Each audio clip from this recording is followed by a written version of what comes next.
Chapter 100. After walking out of the twilight forest, the sky was once again reflected in their field of vision. After going through the torment of darkness in the twilight forest, he felt much better on the rugged headwind path. After walking for 2 days in a row, they finally couldn't find a suitable campsite on the third day because it was too close to Karazhan. As night fell, the assault team simply spent the night on the path by the cliff. On one side was a steep mountain wall, and on the other was a bottomless cliff. Lothar had no choice but to let the team of more than 200 people form a long snake. "If Sargeras gets a group of his men to attack us here, we'll be finished," Anduin said to Duque. Duque smiled. "Would you run tens of kilometers just to hit a mosquito?" "If he really underestimates us to that extent, that would be great," Anduin said. "He will, because even though Sargeras has fallen, he's still a creation titan. To him, it's already a grievance to be able to hide in Mediva's body. He won't have the leisure to deal with us." Titans. A race of creation with divine power. About 150,000 years ago, the Titans formed the pantheon and began their journey of creation. Sargeras was the Titan warrior who was responsible for defeating many evil creatures during the journey of creation.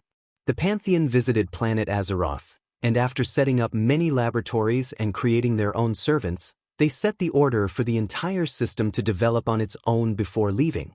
Later, a group of extremely powerful special parasitic creatures invaded the Titans' laboratory in Azeroth.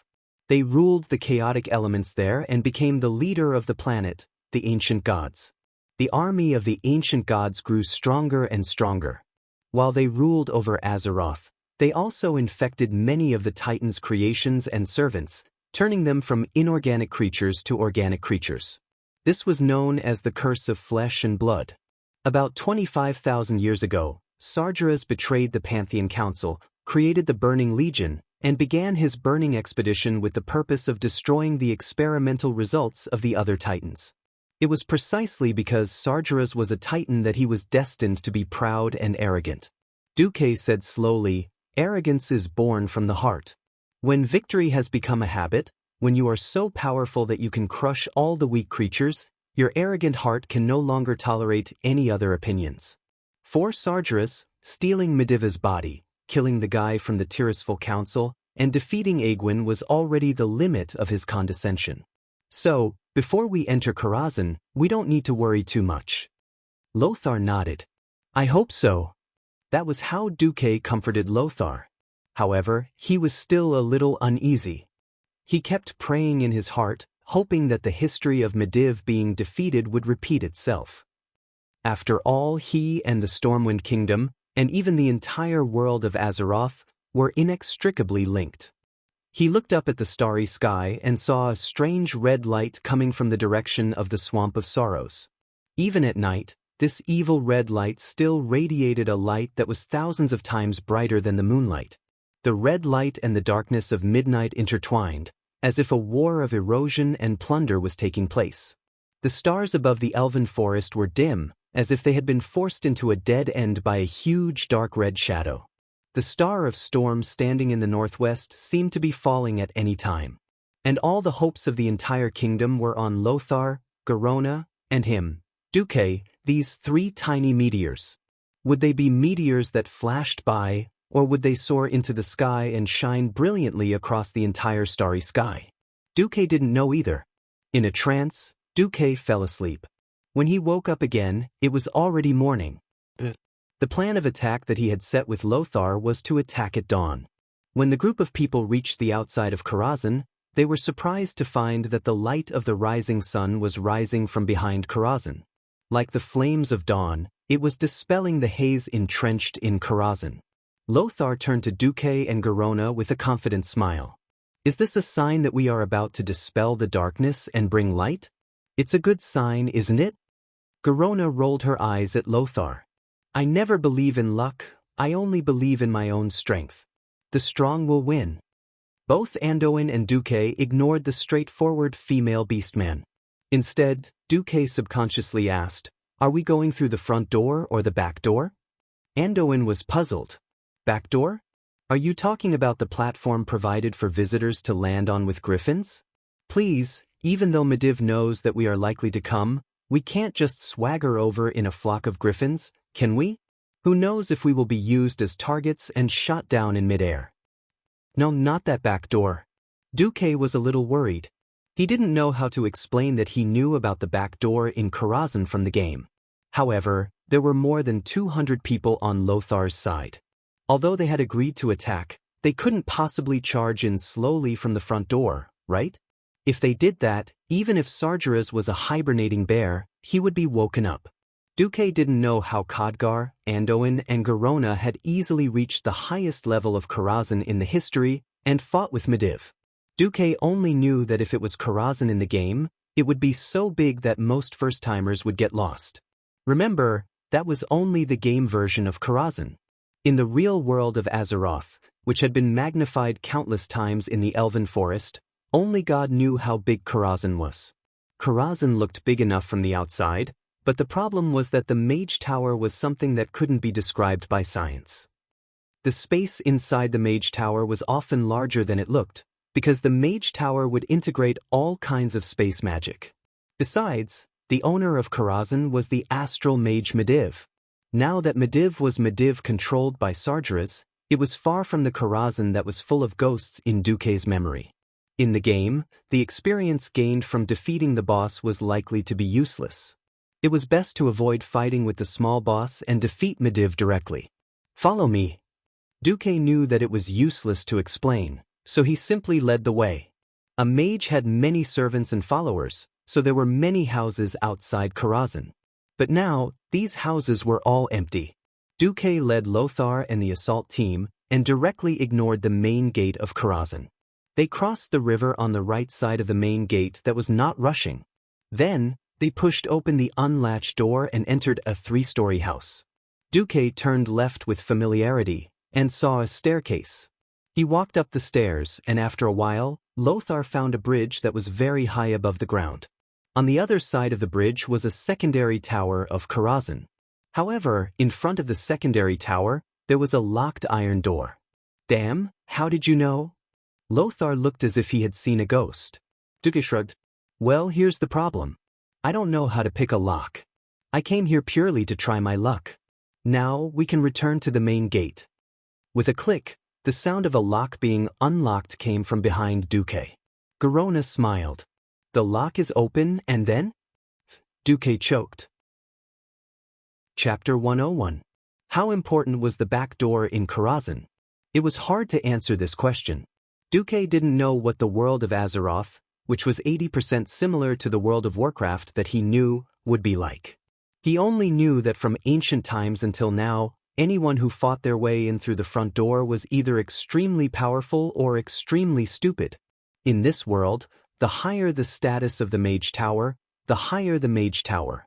Medivh must be at the top of the tower. Okay, here's the problem. According to the game, Karazhan had 12 bosses of various sizes. Of course, this wasn't the ruins of Karazhan that were filled with ghosts, immortals, and demons after Medivh died in the game. Many of the monsters and bosses that Duque had imagined wouldn't appear. However, looking at the house where the human servants lived in front of the Karazhan Mage Tower, he could see that nothing good would come from the front door. Demonic humans? Or monsters summoned by Sargeras from another world? No matter which it was, he was sure that entering from the front door would lead him directly into Sargeras' playground. This was a battle with a great disparity in strength.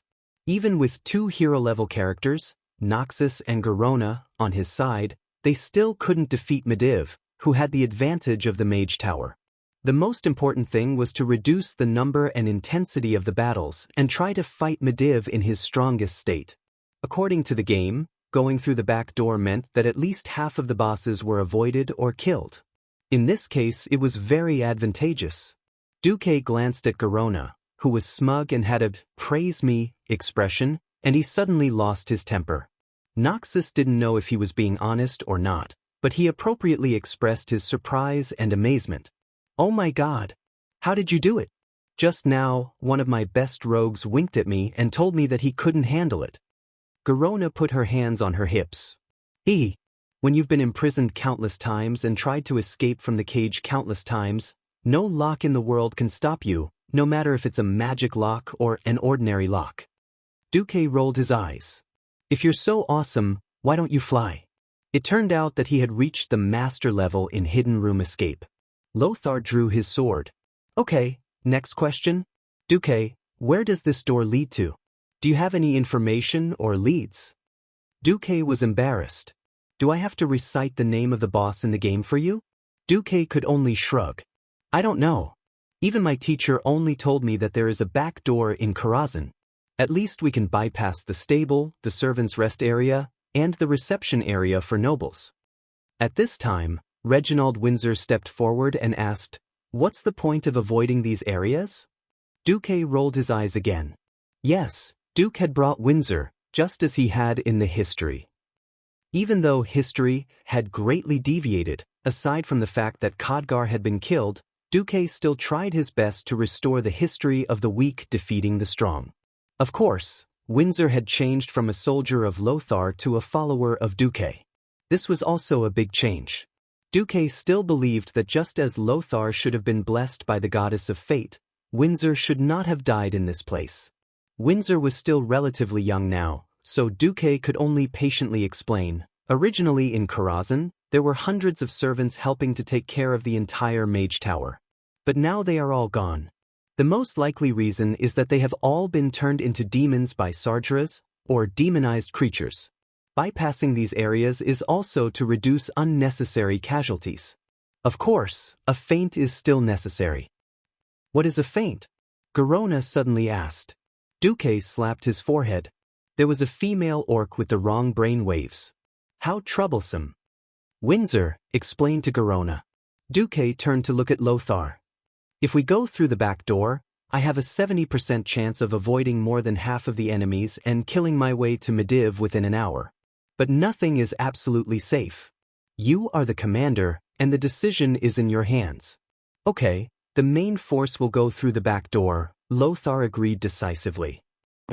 Lothar's straightforwardness made Duque, who had prepared a bellyful of excuses, a little stunned. Lothar patted Duque on the shoulder, his hearty and extremely rich face full of magnanimity. Have some confidence in yourself. In the field of mystery, you are the expert. Since you have used your actions to prove your loyalty to the kingdom and to humans, what's wrong with us outsiders putting our lives in your hands? Anyway, I will be satisfied if we can achieve some results against Sargeras. Okay, then I will cross the line. Everyone listen to me, we will set up like this. At the highest level of Karazhan, Mediv was sprawled out on a deck chair. If anyone saw it, they would be surprised to find that there were dozens of light screens floating in the void around Mediv. Each light screen had a different picture, and many of them had nothing to do with the world of Azeroth at first glance. The scenes on these light screens were like movies that had been played in 10 times faster speed, as if the entire river of time had been accelerated. However, no matter which picture it was, there was the same theme: destruction and killing. In different corners of the universe, the Burning Legion was wantonly destroying, endlessly spreading death. Sargeras, who was attached to Mediv, found that his entire spiritual sea was full of the same wailing and begging. Sargeras frowned. He was a little tired of it. With a light snap of his fingers, the entire spiritual space became quiet. Only the sound of chaos magic surging through the void and transmitted from his body was left. This sound was so strong, like the whistling of a wild wind. Even though his body was sealed and dormant, Sargeras could feel how wonderful his condition was. Sargeras didn't even need to move a finger. His vision crossed the space of Karazhan, and his eyes reflected the entire aperture on planet Azeroth. This aperture emitted a bright and mysterious brilliance, rejecting the direct invasion of all pure-blooded demons. However, everything changed because of the invasion of the orcs. Sargeras could see the orcs, who had drunk the demon's blood, crossing the void and entering the world of Azeroth. As the orcs entered, the power of the Circle of Light began to weaken at a rate that was undetectable to the naked eye. Not enough. Not enough. Not enough. I need more demonized orcs to pollute this land. Sargeras muttered to himself as he tried to think of a way to speed up the countdown to the destruction of this world. Suddenly he sensed an intruder. Chapter 102.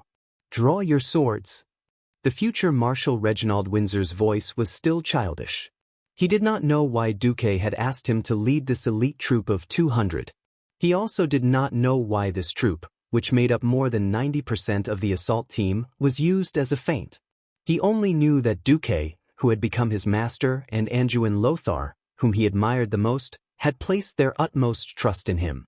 This trust was very heavy. "I'll leave my men to you," Lothar said. "A soldier who doesn't want to be a marshal is not a good soldier. Reggie, I have high hopes for you, but you also need to prove yourself.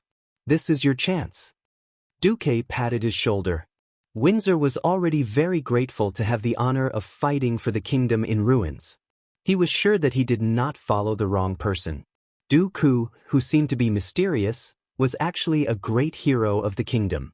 Now that he heard their trust in him, Windsor's eyes almost teared up. The appointed time had arrived. In the first rays of the morning sun, the long sword was raised high, bringing with it the brilliance of the sun, like an arc of flames. Enchanted weapon, Demon Slayer. This mid-tier enchantment could permanently enchant a close-range weapon, giving it a chance to stun a demon and deal extra damage. To be honest, this was not a weapon that a soldier could have. Even the chief swordsman of the noble families might not have one. However, the rich and capricious Duque found an enchantment master and enchanted all the swords used by the 200 warriors with Demon Slayer. Windsor didn't know how powerful the enchantment was, but he could sense a holy aura from it, which delighted every warrior. Windsor's figure stood proudly in the morning light. The elite warriors of Stormwind all looked at him and raised their long swords at the same time. Light filled the air, and the cold glint of the blades was faintly discernible. It was like the first light of dawn spreading across the dark land, driving away the darkness. Charge! Bearing in mind Duque's repeated warnings, Windsor didn't advance in a strict military formation, instead using an even more disorganized charge. The battlefront began to push forward. Unknowingly, the pace of every soldier was quietly increasing, and their strides became larger. After a short 10 meters, almost every soldier was fighting to be the first to run. "For Azeroth! For His Majesty Rin! For my lover!" The soldiers shouted messy slogans, but they quietly changed their formation in the midst of their charge. 8 warriors holding siege hammers used to break down doors had already reached the front line at some point. Quang Dang, the Iron Gate, which was as tall as 3 people, broke into pieces. Karazhan was not a fortress, and there was no moat. Even the iron gate and wooden door at the gate were more for decoration. The defense of a mage tower never relied on external objects. Perhaps it could be said that they were able to successfully approach the gate of Karazhan because Sardras ignored them. Rumble! The door also fell down. The brave warriors with torches in their hands killed their way in. Then, under the illumination of the fire and the torches inside the gate, they saw their enemy, Satyr. A demon with cracked hooves, unkempt goat legs, goat-like horns, razor-sharp claws, and a long lion's tail. The origin of Satyr could be traced back to the ancient war. Among the High Elves, there was a Kaldorii noble named Havis, who was Queen Azhara's most trusted and closest advisor. Havis was one of the main culprits who led the Legion into Azeroth, and as the ancient war progressed, he brought more and more suffering to his race. But he was finally defeated in an encounter with the young druid Malfurion Tempest. Malfurion had completely destroyed his sinful body. However, Sardras felt that Havis still had value, so he resurrected him and became the first satyr in the world. As long as there was a strong enough demon curse, and the target's will wasn't strong enough, satyrs could easily turn other creatures into satyrs. Although most of the satyrs' bodies had become inflated, and most of them were more than 2 meters tall, Windsor and the others could tell from the clothes that these satyrs had left that they were satyrs who had once served Medivh. Windsor's eyes narrowed slightly, and only one word came out of his mouth. Kill! The assault force of Stormwind was like a flaming rocket, instantly breaking through the group of satyrs. Now that he was within close combat range, Windsor could even see the red flames flickering in the eyes of these purple-furred demons. What kind of chaos and madness was that? The warriors of Stormwind were heroic. As elites personally selected by Lothar, they couldn't help but feel nervous even when facing such an unknown opponent. But when they saw the young figure at the front of the team, they couldn't help but feel more courageous. At some point, Windsor, who was leading the charge, had become their flag. The satyrs screamed. Their sharp and unpleasant roars were enough to make anyone with a weak mind tremble. Windsor's sword was very steady. When he was 2 meters away from the first demon, a visible wave of flames burst out from the blade's edge, forming a blade wind in the air. In the blink of an eye, the entire sword's killing range more than doubled. The golden light of the sword was even more dazzling under the flickering flames. It split the dark void with a halo-like brilliance, sweeping across the first row of satyrs with a whoosh. Strangely, there was a burst of sound in the air. The row of satyrs who were 2 meters tall all became 1 meter tall. That was because their entire upper bodies had been sliced off. The impact of Demon Slayer completely blew away their broken upper bodies. Not every warrior who fought against the demons was as lucky as Windsor, but a sword enchanted by Demon Slayer often emitted a holy aura that was enough to shock the satyrs. The first wave of human soldiers were all unharmed. There's hope. In the face of these human soldiers who were armed to the teeth, these newborn satyrs were as weak as chicks that had just hatched. Even a slightly weaker warrior could kill these farmers and servants who had turned into satyrs in 3 rounds. Kill all the demons. As soon as Windsor finished shouting, he suddenly felt a shiver pass through his body. That feeling gave him goosebumps. Turning his head, he saw a red-skinned evil demon riding a flaming warhorse slowly appear at the wide entrance of the passage. The thunderous galloping of the horses, the squeaking of the air, and the scattering satyrs. Everything was telling Windsor that something was wrong. This guy in front of him was not to be trifled with. The guy suddenly said, "Come on, Midnight. Let's destroy this mob together." Chapter 103. If Duke could see this scene, he would definitely be so shocked that he couldn't close his mouth. Atumen the Hunter, the boss that should have become an undead in the future, had now appeared as a demon. There was no way to find out where Atumen came from. As a beginner boss, he gave Windsor and the others a good show of strength. Atumen rode on an impressive monster. Its body was covered in hellfire, and its 4 hooves were so hot that they glowed red. Just by standing on the ground, the blue stone floor was scorched into small pits. Accompanied by a whooshing sound, the tall Hellwarhorse appeared in front of Windsor and the others. Even its nose and mouth were spewing flames filled with the smell of sulfur. It was taller than all the warhorses used by the heavy cavalry in Stormwind. It was easy to think that Midnight was a rhinoceros and not a nightmare beast from hell. When the nightmare beast's roar resounded throughout the first level of Karazhan, when its huge body was covered in flames, no one could stop it. Windsor then realized what Duque meant when he said, "Your responsibility is not light.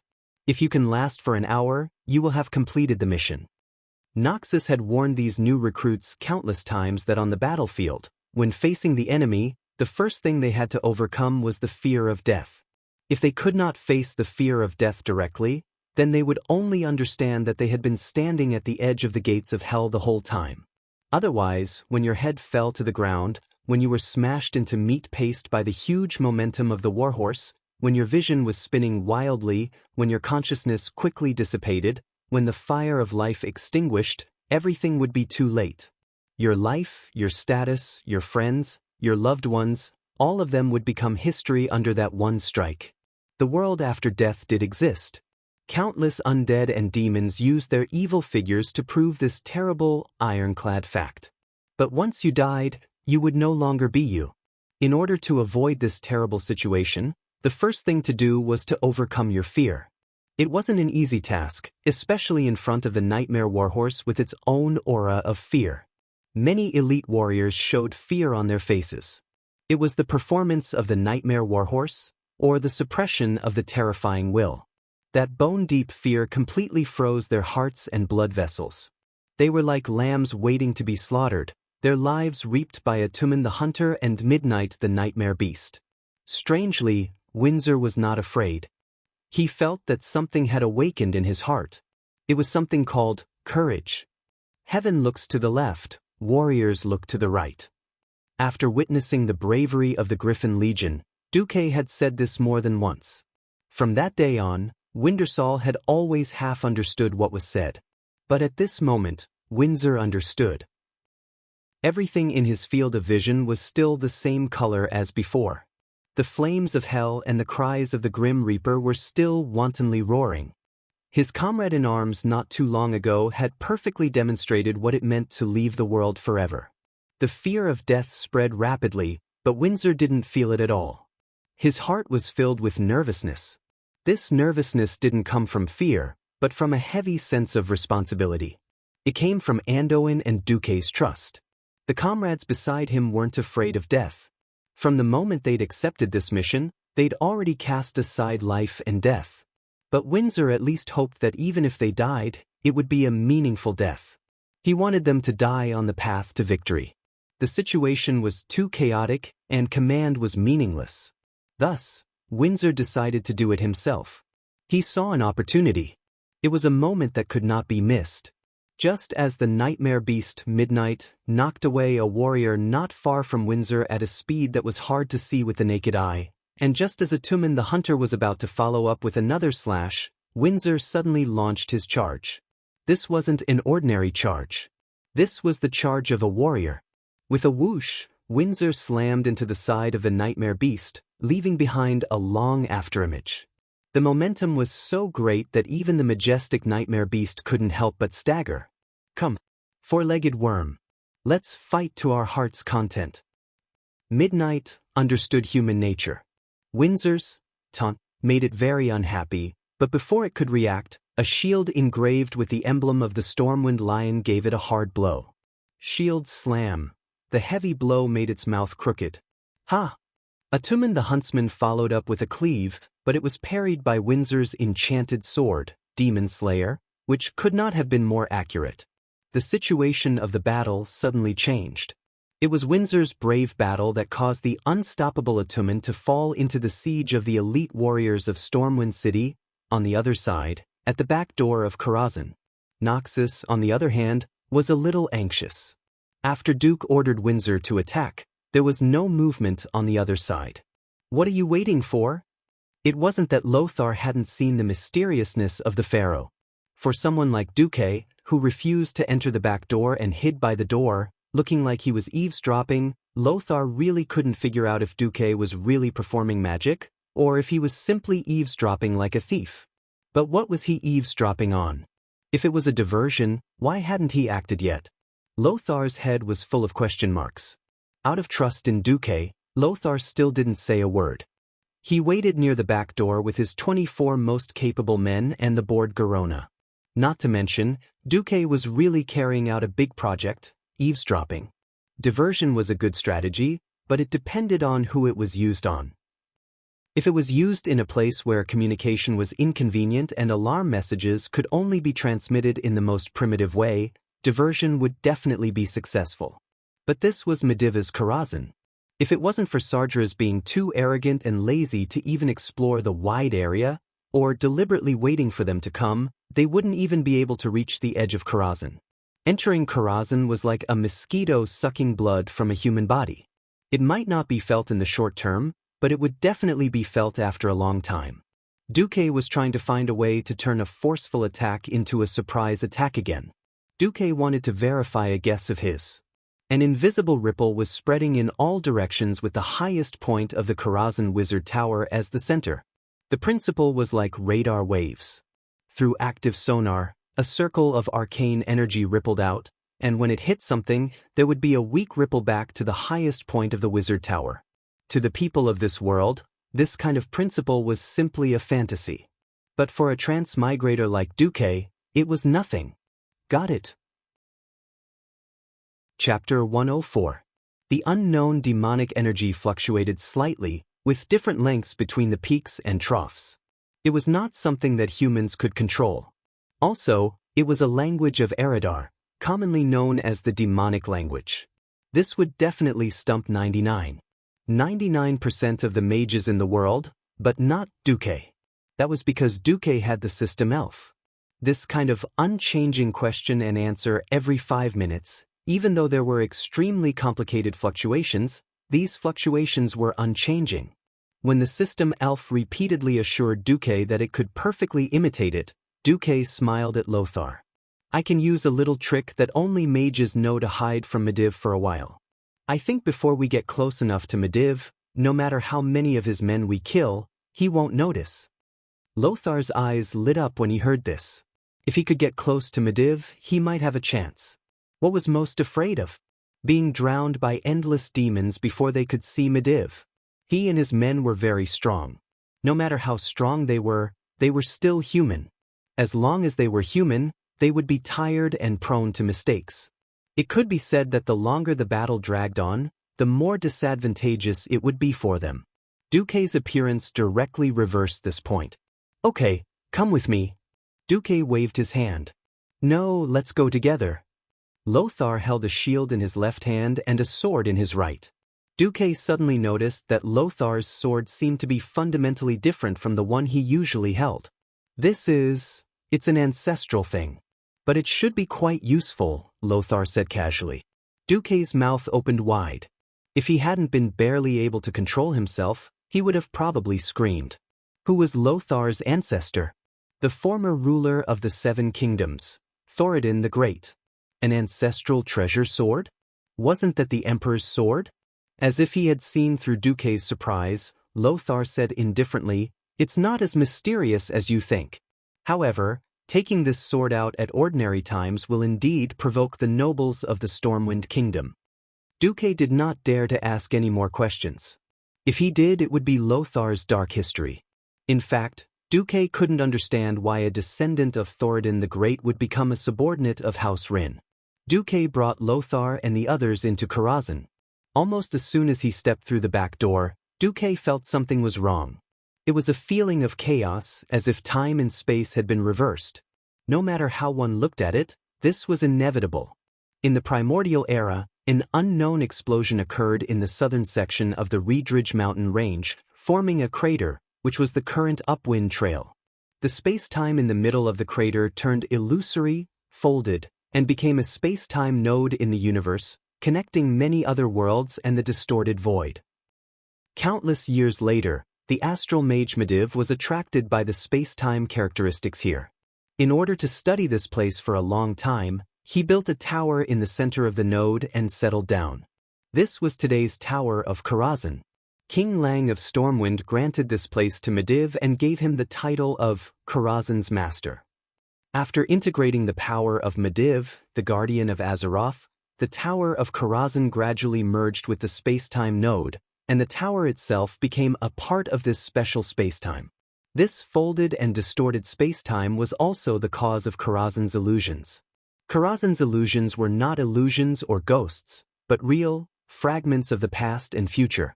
They were involved in the chaotic space-time and appeared in places that should not be. So, in Karazhan, there would be many unreasonable things.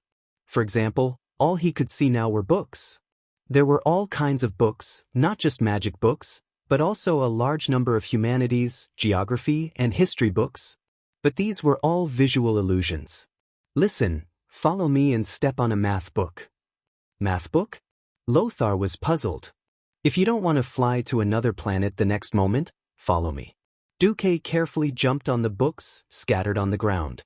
If it wasn't for the system elf scan, he would have thought that these were just ordinary books. After the system scan, he was shocked to find that most of the ground here was actually an illusion. If he took one wrong step and was lucky, he might be able to return to Earth. If he was unlucky, that mutilated corpse of an unknown race over there ended up like that. Half of its body was cut off in a circular arc. The group of guys followed Duque, jumping left and right for a few minutes before leaving this area. Although it was a bit funny for a group of big men wearing armor and carrying long swords to jump around, this kind of deadly situation was really not funny. The only good thing was that it seemed that no one who came in was left behind. Then, when Duque led the way through the illusion of a bookshelf, Duque's expression changed slightly. He saw a downward ramp. Below the ramp, there was a faint smell of sulfur. What? Did you think of something? Satyr. And it's the satyr that attracts imps? Imps. Duque almost blurted out Tristan Darkhoof's name. As a very powerful earth mage, Duque knew where his limits were. Although his casting ability had surpassed many sky mages, he was still essentially an earth mage. He didn't know what level he was in the original game. He only knew that Karazhan wasn't a good place for newbies to play. In a sense, he didn't know how many levels he had skipped to come to Karazhan. If it was simply a player from before he traveled to this world, he would really be looking for death. However, when the players fought here, it was only the players themselves.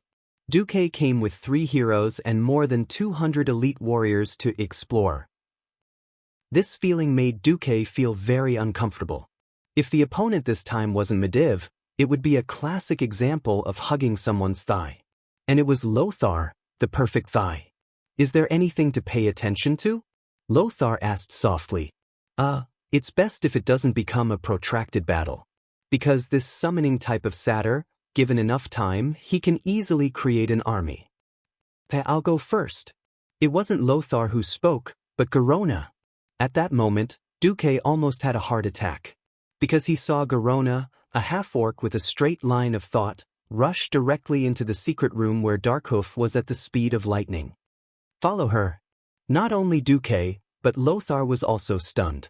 He knew that most orcs had the word brave engraved on their chests, but he didn't think that even a female half-orc like Garona could be so fierce. He was almost running as he followed Garona into the room that was filled with dim red light. Even the floor was covered with complicated red magic arrays. Chapter 105. The anticipated battle did not start immediately. Garona held a strange bone dagger in her hand. She was clearly hesitating. Because in this large room that was more than 100 square meters, she saw a standard blonde human youth. He was a human who looked very similar to the human nobles she saw in the Storm Fortress. This made her extremely confused. Although her instincts told her that something was wrong, her rationality still took over her body. She stopped. The moment Duque saw this, he would rather Garona continue to be reckless. In the world marked by the system Elf, this guy's head was clearly marked with a large red skull, and his race was marked as Satyr. Kill him! Duque's shout seemed to be a little late. The blonde nobleman suddenly had a mocking expression on his face. He opened his mouth slightly and screamed.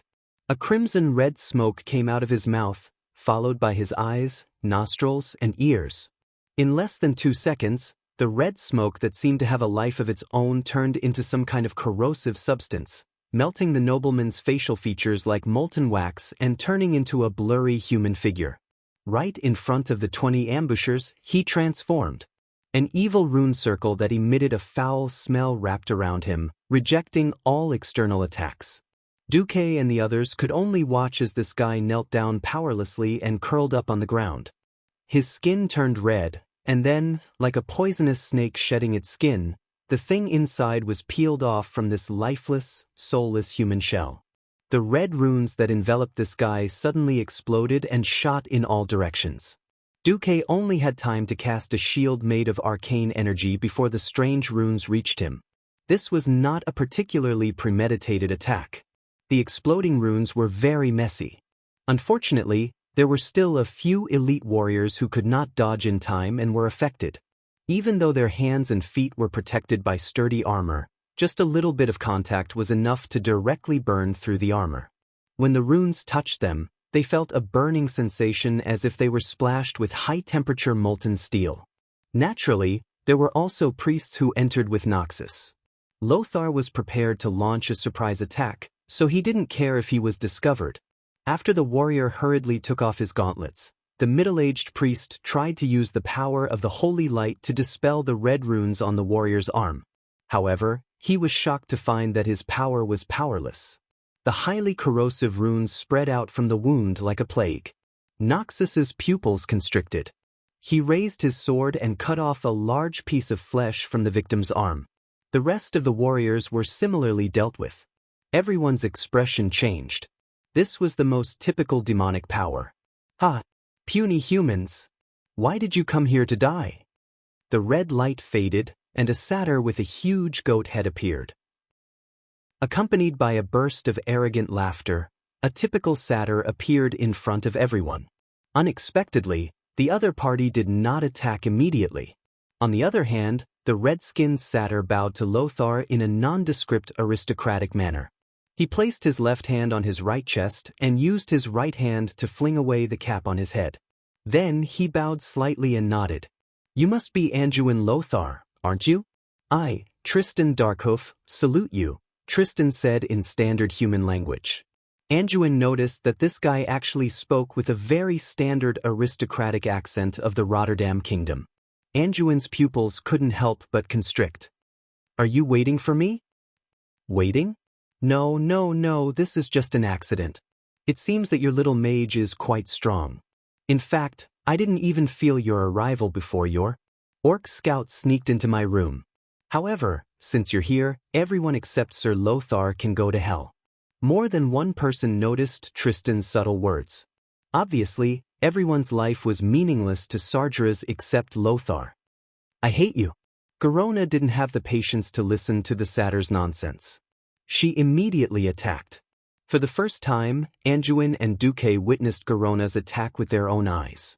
A series of cold lights suddenly burst forth. Garona's attack was so fast that Duque subconsciously thought of the term bullet screen. It was a bullet screen made up of countless hot weapons.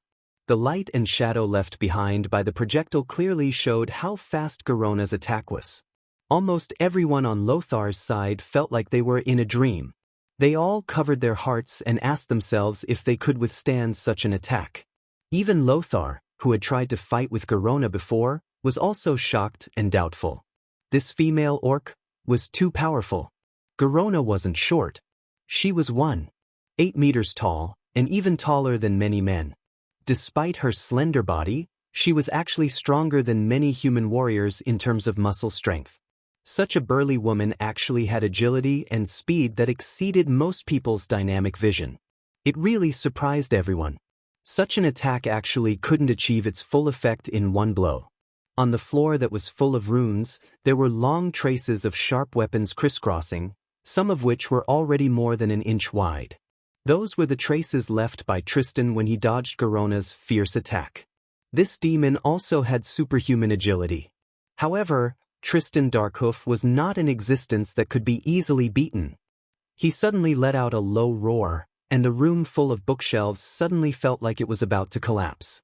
Many books fell from the bookshelves, and some green-blue imps that were only a little taller than a human's knees suddenly rushed out from behind the bookshelves. Not only the bookshelves, but in the void in the room and even on the roof, more than a dozen blood-red teleportation portals opened. However, the other side of the teleportation portals wasn't a good place with birds and flowers. It should be some kind of terrifying space full of evil. Countless imps rushed out of the teleportation portals, and without saying a word, they directly threw small fireballs at the human warriors in the room. For the sake of flexibility, Lothar's elite soldiers didn't choose the cumbersome tower shield. Most of them used the standard Storm City's zither-shaped shield. Obviously, this kind of shield was not enough to protect them from fireballs coming from all directions. Digga, a 28-year-old veteran soldier, joined the army at the age of 16. He had fought fishmen, killed gnolls, fought beasts, and fought against orcs. As a warrior in the Golden Age, his experience could not be said to be not rich. However, when faced with the unknown mysterious attack, he was momentarily stunned. The fireball came at him at high speed, and the rapidly expanding light in his field of vision made him ready to close his eyes and wait for death. However, it was at this moment that a bright blue light suddenly flashed behind him. Chapter 106. Subconsciously, Digga raised his shield as he tilted his head. Coincidentally, he saw a strange, illusory white palm made of arcane energy appear not too far away from his left shoulder. This mage hand, that was as nimble as a human's hand, seemed to have captured all of Digga's attention, causing him to forget about the danger and everything else in the world. The only thing left in his vision was this hand made of arcane energy. From the palm of the magician's hand, a series of purplish-blue oval-shaped balls of light shot out and dispersed all the incoming flames. Without the support of the mysterious power, the scarlet flames quickly withered in the air, giving off a feeling that the turbid air in the air had been cleared. This was not the end. If these inferior imps shot a rain of fire arrows, then Duke's counterattack would fill up the entire field of vision in the true sense of the word bullet screen. These short imps were clearly not adept at close-range combat. Digga and his comrades were confident that if they could get close to them, they could definitely teach them a lesson with their swords. However, there was no telling how many people would fall on the way to them. Digga had a rough estimate in his mind. To control these monsters that kept pouring into the room, they would need at least 30 people to barely do it. However, under the barrage of bullets from Duke's terrifying arcane missiles, these imps were like chickens and dogs that were directly pushed back. Their necks were shot and they suffocated to death, their chests were shot and they died, their skulls were pierced and they were blasted to death by the missiles inside their skulls. Hordes of imps were sent flying in all directions like grass being mowed. Duke, who clearly had the upper hand, suddenly yelled, "Everyone, suppress the imps that come out of the portal." It was rare for Duke to buy time for everyone to charge. The warriors waved their swords and approached the scarlet portal, standing by the side of the door and giving every imp that dared to jump into the room a sharp and accurate blow. Duke's cheeks twitched. For some reason, this reminded him of whack-a-mole. There was another important reason why Duke's arcane missiles could not be sustained. Garona had been hit. Demonic chain. In this room full of runes and arrays, it was clear that Siehoof could manipulate space to a certain extent. Just as Garona was having the time of her life, she suddenly realized that she had been teleported. The scene in front of him changed instantly, and he was in the middle of the room. Thick demonic chains emanating strange evil energy shot out from the blood-red magic circle on the ground and bound Garona tightly.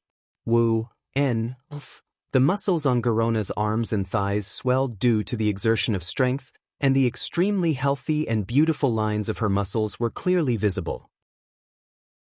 However, even though her neck was as thick as 2 detonators, she still could not move the demon chains on her body. The beastmen never lacked power, but unfortunately, the mysterious power was not something that could be shaken by brute force. Lothar seemed to want to save Garona, but Duke stopped him. "I'll do it, you go after Sietue." Lothar didn't know why Duke made such an arrangement, but he still followed it. The gorgeous sword that emitted a faint golden glow drew a bright arc in the air and slashed at Siehoof. As a kind of demon that liked to abuse others, Sartre not only had good spell-casting abilities, but their melee combat abilities were also not to be underestimated. Seeing the aggressive Lothar, Siehoof actually took out a huge scimitar out of nowhere and started fighting with Lothar. Holding the scimitar in his right hand and waving his claws in his left, he attacked quickly and flexibly, pushing Lothar back. Duke did not care about Lothar. If Lothar was killed like this, then he did not deserve to be called the Lion of Azeroth by the future generations. He shifted his firepower and suddenly blasted it at Garona's chains. It was not an easy task. In the real world, there was no such simple and convenient spell that forbade hurting one's allies. A hit was a hit. Even if Garona had a physique that surpassed humans, she was still an orc at the hero level. Duke was very doubtful that his arcane missiles could hit Garona when she was free to move. But when her body was bound, Garona was a live target. Seeing the overwhelming arcane missiles pouring down, Garona's face showed a frightened expression for the first time. Most orcs were simple-minded and ignorant. When faced with the unknown, it was easy for them to feel awe. Before the orc warlocks were born, they transferred their awe of the unknown and mystery to the shamans. Therefore, orc shamans often had a very high status. Similarly, although she was a mixed blood, Garona still inherited the awe of mystery. Seeing so many arcane missiles, Garona almost suspected that Duke was going to kill her. However, that was not the case. Duke was very clear about Garona's position in the long river of Azeroth's fate. Perhaps there would be such a day when Duke would really attack Garona, but definitely not now. Like a rainstorm, the arcane missiles accurately hit the scarlet demonic chains. Originally, Duke was still worried that his spells could not transcend levels and destroy the demonic chains made by the boss Evil Hoof. He did not know if Lothar's mysterious sword restrained Evil Hoof, or if Evil Hoof's spell itself had a flaw or some strange setting. Duke's attack worked. Under the bombardment of arcane missiles that were as dense as a storm, the thick bloody chains let out a series of tinkling noises before they shattered inch by inch in Garona's and Lothar's peripheral vision. Regaining her freedom, Garona let out an angry roar, and at the same time, she did not forget to cast a grateful look at Duque, and pounced on him again. As if surprised by the ferocity of Duque's firepower, Tristan Evil Hoof was caught off guard. As if they had practiced countless times, Lothar and Garona's cooperation was extremely tacit. Lothar attacked fiercely from the front, and his swordsmanship was wide open. In the face of every counterattack from Evil Hoof, Lothar's shield could just perfectly deflect most of Evil Hoof's power with a side attack, making Evil Hoof's fierce attacks useless. And taking advantage of Evil Hoof's flaws, he gave a fierce stab. Garona, on the other hand, focused on going around Evil Hoof's back to stab him. The attack of the half-orc female assassin made Evil Hoof's scalp tingle. His solid demonic skin and thick hair could not resist Garona's fierce consecutive slashes at all. In a moment, Evil Hoof's back was already a blur. Evil Hoof tried to retreat to avoid being attacked from the front and back, but Garona's swift kick almost made him stumble and fall to the ground. At this time, a little imp that was obviously bigger than the other little imps jumped out. Duque narrowed his eyes and focused on this big imp. Kirk, Evil Hoof's closest combat partner. As a capable helper of Evil Hoof, Kilrick was definitely not someone to be trifled with. Unfortunately, he had encountered Duke. He had just been summoned, and before he could figure out what was going on, he was sent flying by a huge and illusory palm. Chapter 107. Low-level magic couldn't hurt high-level mysterious beings. It was just like how a person would be fine if they were drenched in water, but it would be terrible if they were hit by a stone. Duque was very clear about his limits. He didn't know if Khadgar, who was a mage apprentice, had encountered Tristan Ilhoof in the game's history. He only knew that if he didn't use some skills, he would be completely useless in a battle of this level, just like the priest just now. After the battle with the Orc Warlock, Duque had already figured out one thing. For the sparse arcane energy of low-level mages, powerful mages who used magic often had very good resistance. They didn't even need to do anything, and the highly concentrated magic in their bodies would automatically disperse the magic attacks of low-level mages. Physical damage was different. Unless it was a boss with a huge body, such as a giant dragon or a large demon, very few were not afraid of physical damage. Kilrick was definitely a big guy to other inferior demons, but in front of humans, it was only the size of a 2-year-old baby, just above Lothar's knees. As a support-type demon, Kilrick's strength was in magic attacks, not defense. In the end, it was hit. Arcane Impact, a classic arcane spell. Every time Arcane Impact was cast, the damage caused by all arcane spells would increase by 15 to 978%, and the mana consumption of Arcane Impact would also increase by 200%. This effect could be stacked up to a maximum of many times, or it would disappear after casting any damage spell other than Arcane Impact. When Duque first came into contact with this spell after his transmigration, he didn't feel anything. Because once the spell was stacked up, it would consume a lot of mana, which was extremely disadvantageous for a protracted battle. But when Duque was stuck at the threshold of a sky mage, he looked at this spell again, and it was like he had found a treasure. As a special mage with Arcane Fire Circuit, Duque didn't have to worry about the lack of mana among those of the same level, but he was extremely lacking in high attack power. The vast amount of mana gave Duque the capital to play around. In the eyes of others, stacking Arcane Impact 3 times was already unbearable, and any more would be the rhythm of draining one's mana pool. So in most spell books, there was such a note, maximum of 4 stacks. This logic did not apply to Duque. Duque's spellcasting was almost separate. He would allocate enough mana and let the system elf control the magic missile, while Duque himself had been secretly stacking Arcane Impact. When Kilrick appeared, what awaited him was a 7-layered Arcane Impact. Just the power of this spell was enough to drain a genuine level 9 Earth Mage dry. Drizzle. After being compressed, and compressed again, The arcana technique's density had already surpassed that of an incorporeal body, appearing in front of everyone's eyes. If someone were to stab it with a sword, the sword would most likely be broken. Duque was able to take advantage of this powerful arcana technique attack. It was too much of a waste to just use an arcane technique. Therefore, what Xie, Lothar, and Garona saw was that after the little demon was hit by a dazzling purplish-blue arcana technique attack, the terrifying arcana technique did not dissipate. Instead, the dissipating energy condensed again under the control of Duque's mental strength.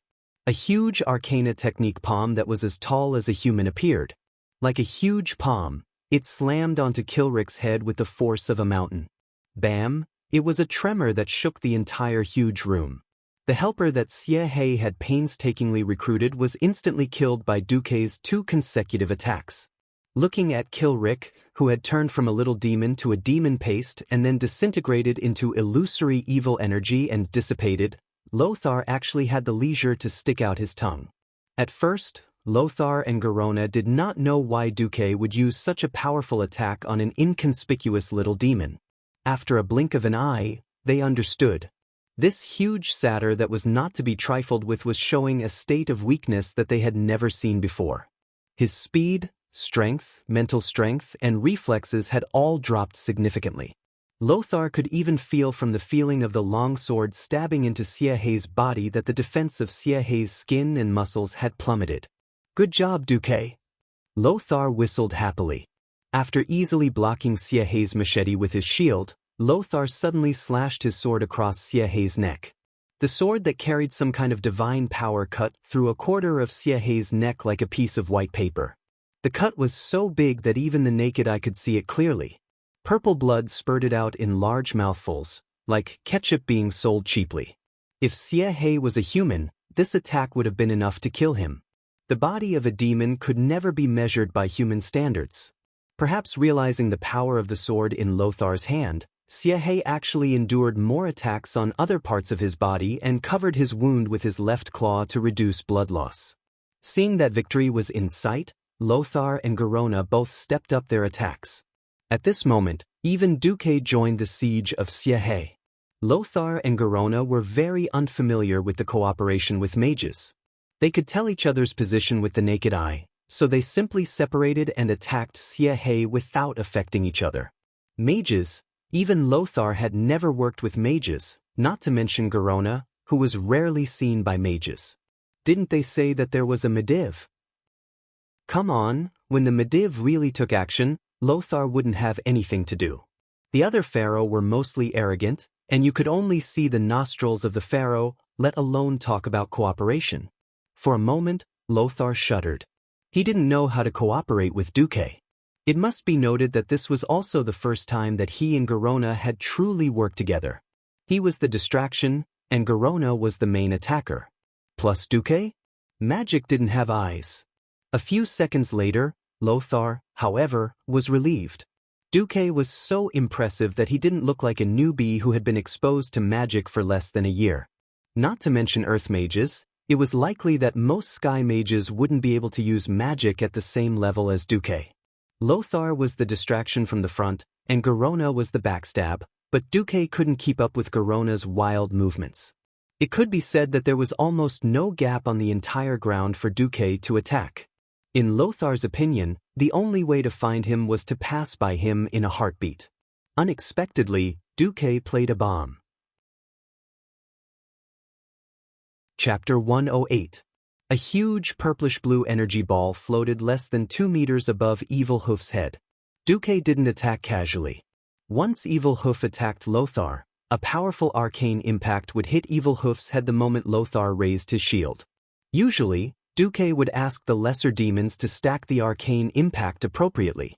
Basically, the number of arcane impact layers was maintained at around 5 to 7.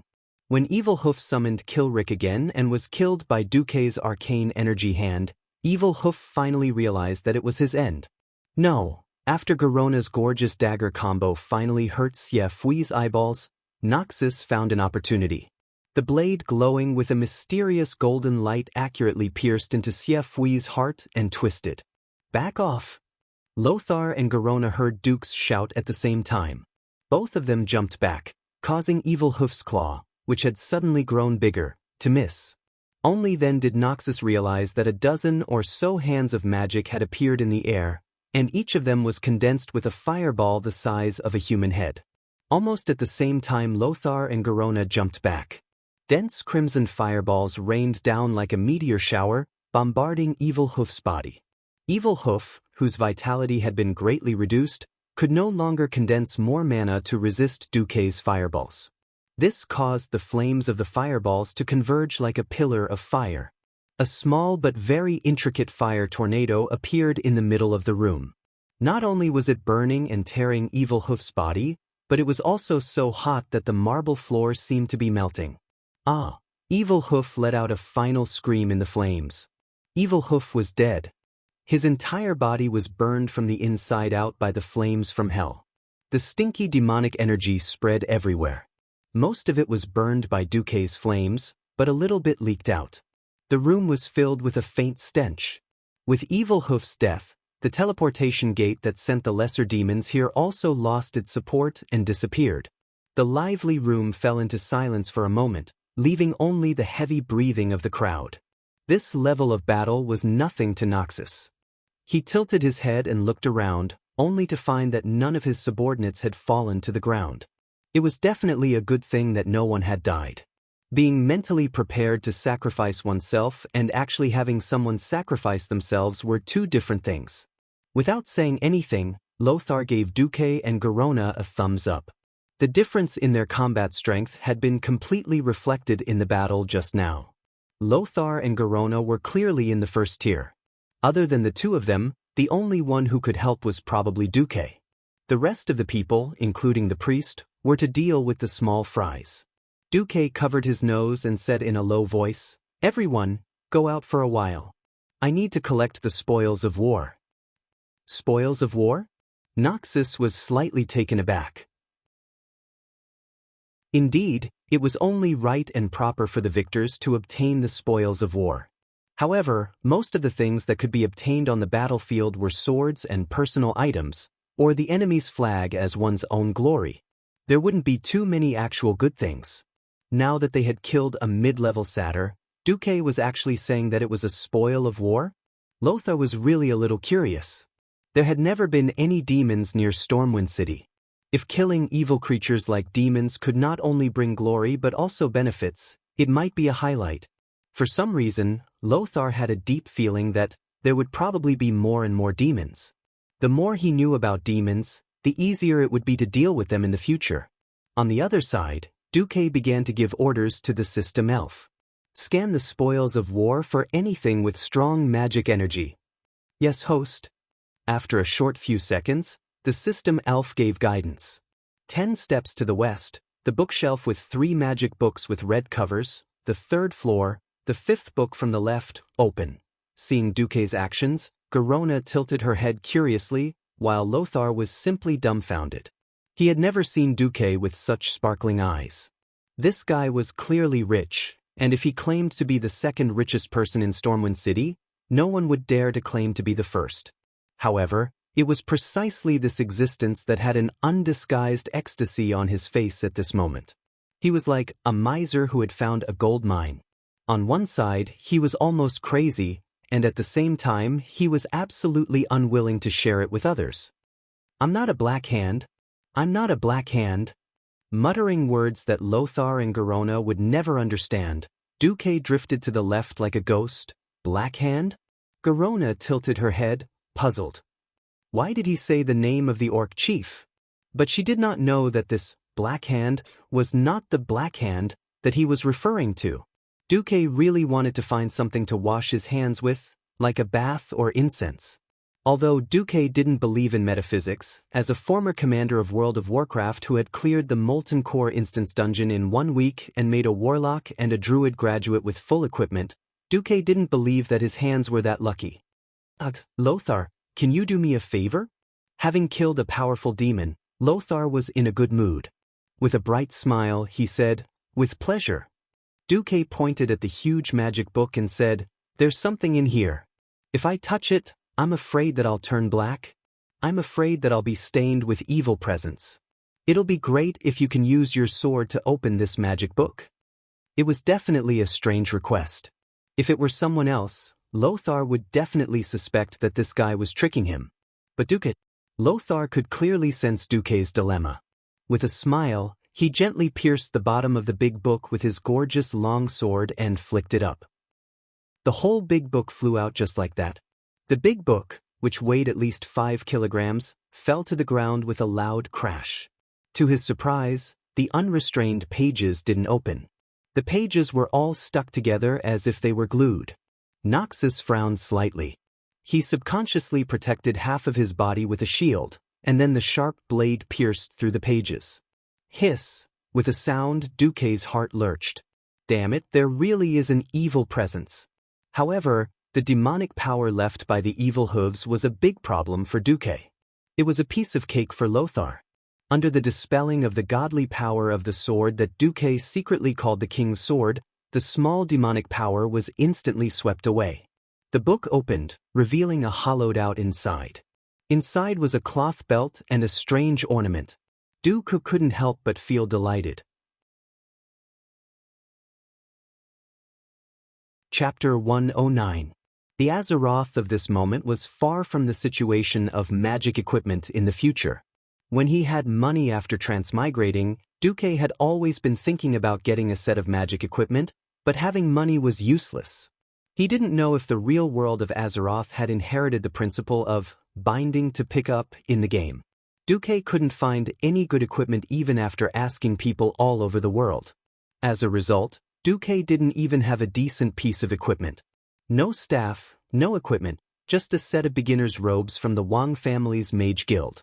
This was the real world, so there shouldn't be things like soul binding or level limits in the game. Just in case, Duque didn't dare to have too much hope and touched the two items. The system notification popped up almost at the same time. Fiend's Waste. This is a mage belt of unknown origin, surging with strange mysterious energy. Obviously, it will slightly increase the power of your arcane circuit.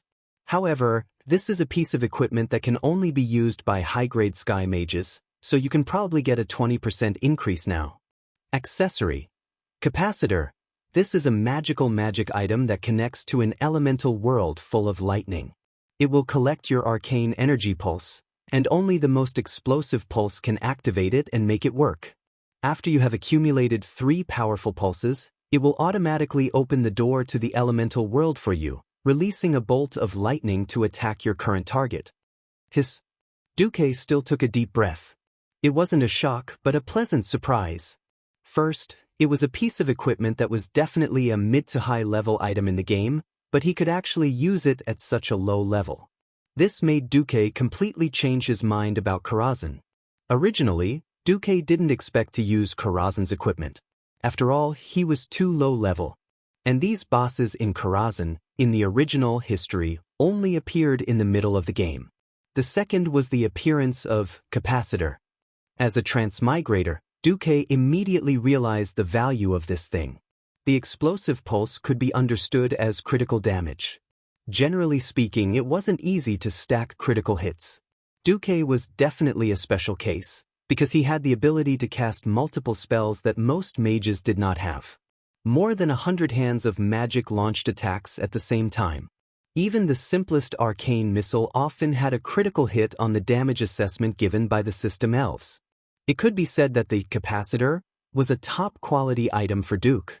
If Lothar was Aurelia, Duque would definitely hug him to see if they could have a little flirting. Unfortunately, bearded Uncle Lothar, forget it. Duque didn't hide his ecstasy, and Lothar also smiled. Good stuff? It didn't look like a demon, so it should be the relic of an unknown mage. I'm sure that mage would be very happy to be able to make good use of these things. Duque didn't act pretentious and immediately used what he needed. There was a small pin on the capacitor, and Duque first pinned it to the fiend girdle before putting on the belt. Almost as soon as the belt was fastened, Duque felt the magic circuit in his body change. It was a very mysterious feeling. The original arcane fire circuit had already become a large, circular river. Now it felt like a new tributary had flowed into it. If magic power was described as water, then Duque's water volume had increased by at least 20%. This was a terrifying number. Duque couldn't help but exclaim in his heart, "This equipment from Karazhan, even if it's not complete, is still a huge improvement for me." At this time, Garona also came up. "Did you sense anything I can use?" Duque looked a little embarrassed. "Sorry, no. Evil Hoof is not an agile monster. I don't think there are many things suitable for you." "I see." Garona shrugged. It wasn't a big deal. Half-beastmen were so simple and direct. She had contributed to the battle, and if there was something suitable, she definitely wanted a share. But if there was nothing suitable, she didn't mind. Garona wiped the blood on the dagger with Evil Hoof's unstained fur. "Hey, how do we go now?" Duque touched his chin and pondered. It was a good thing to encounter Evil Hoof as soon as he came in, because it proved that his raid team had bypassed a lot of bosses at the front gate of Karazhan. But as for what to do next, he would have to think carefully. However, Duque looked at Lothar. Lothar shrugged. "Don't look at me. I did come here with Lang many times before, but we always walked in from the main entrance. We usually chatted near the opera house and watched the performances. We had never entered such a deep place before. Besides, I haven't been to the first half of Karazhan for almost 10 years. The last few times I came, I sat on the griffin and landed on the high platform. Then, Medivh opened a small portal for me, and I stepped into his study." Duque suddenly understood. He suddenly understood why there was an opera house when he played Karazhan in the game before. That was the opera house that Lang often visited Medivh with Lothar and a group of nobles when he was young. Medivh specially designed the opera house in the Mage Tower to welcome Lang. Of course, if this was the standard version of Karazhan, Duque would not get lost even with his eyes closed. But Karazhan with space disorder was a bit troublesome.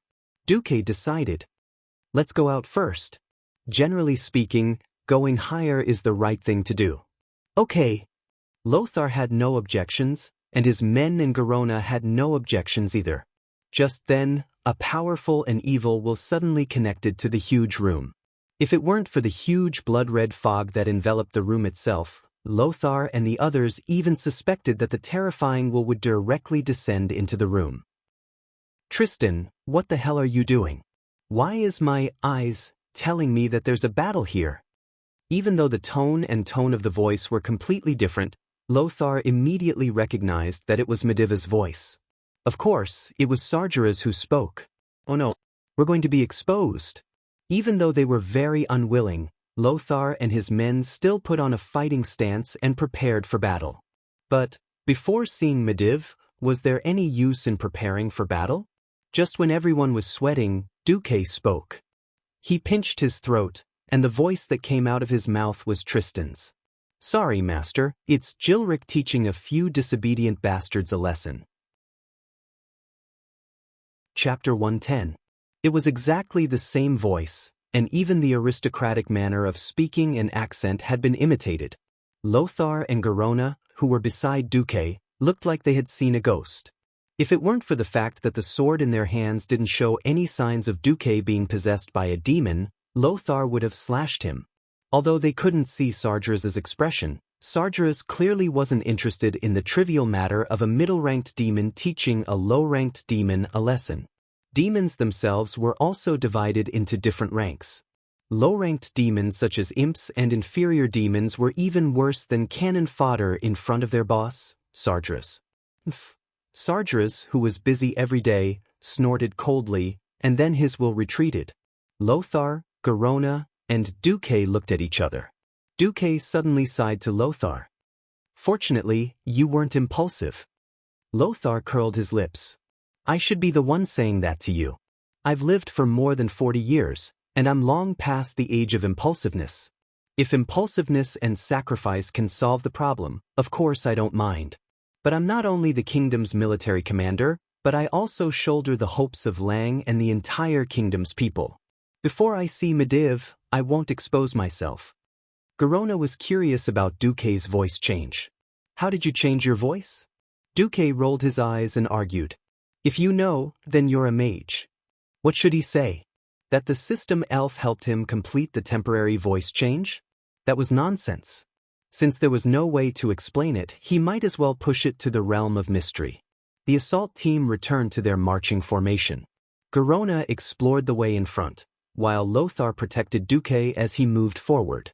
After entering the back door of Karazhan, the space was chaotic. Many times, there was no path at all, only a teleportation portal that emitted an illusory light. One could only judge whether to go in or not by the faint aura coming from the other side of the portal. Moreover, most portals were one way. However, Duque relied on the system elf and didn't go the wrong way. Even Lothar was surprised, because he also found that his team should be moving higher and higher in Karazhan. Duque, how did you do it? You discovered the pattern of the portal? No, I judged it based on the humidity of the air, the dust, and the density of magic power. The density of the magic power. Noxus pondered. In fact, Duque was also talking nonsense. Being rich in mana was the most unreliable factor in Karazhan. Because this place was connected to the astral world, there were all kinds of astral world creatures. This kind of spatial rift that crossed worlds was completely unpredictable. He still relied on the Karazhan in his memory, and then let the system elf simulate and compare the nearby environment. Although there were still times when he was wrong, most of the time his choice was correct. However, Duque's appearance had turned many terrifying risks into controllable ones. Astral flare, a high-energy spherical object that shines with light. If it weren't for Duque, the team would have suffered a shocking number of casualties. Because this thing would self-destruct. As a veteran player, Duque immediately associated this thing with the annoying monster in his memory. He turned an arcane impact into a palm and hit the incoming astral flare away. Seeing the astral flare explode violently, Noxus was tongue-tied. Are you sure this thing won't alarm Medivh? Duque tilted his head. No, there's a huge astral rift here. Flare explosions happen every day. Here, even if you bring a few hundred people to a party, Medivh won't care. Another example was the ethereal thief. This monster was very unfriendly to melee professions. Although it had a human form wrapped in bandages, it was an unmistakable astral world creature in its bones. They could create a distorted space, temporarily taking away a person's strength and reducing their agility. After only staying in the spatial distortion for a dozen seconds, Noxus's face was already pale. When Duque used an instant pyroblast to teach the ethereal thief a lesson, Noxus's weak legs instantly regained their strength. After who knew how long, Duque and the others arrived outside a huge library. Duque frowned. He knew which boss was inside. You stay outside. I'll talk to that person inside. If it doesn't work, I'll call you in. But it'd be best if Noxus and Garona come in. After all, other people will only be a burden. You know who's inside? Noxus raised an eyebrow. I do. He's left a deep mark in the kingdom's history. Duke went in alone. He stayed inside for a full 10 minutes, but there was no sound of movement.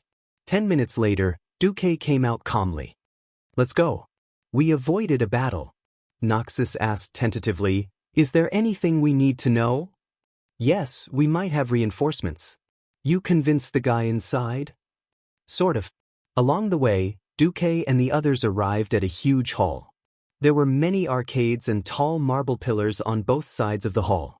In the middle of the hall, on a high platform made of black and white tiles, there was a sudden flash of light. After the light disappeared, a group of figures appeared. Noxus couldn't stay calm at all. He saw his best friend and king, Lang. That Lang was so realistic that Noxus almost shouted out loud. Not only Noxus, but the elite soldiers behind Noxus also made a low commotion. However, whether it was Lang or the people around him, none of them moved. The same was true for the ferocious orcs opposite him. Of course, this was the Karazhan chess stage. Since there was already Evil Hoof and that person in front of them, Duque was not surprised at all by the appearance of Karazhan chess. It seems that we're going to play a game of chess. Duque shrugged. He walked in front of a strange human-shaped statue.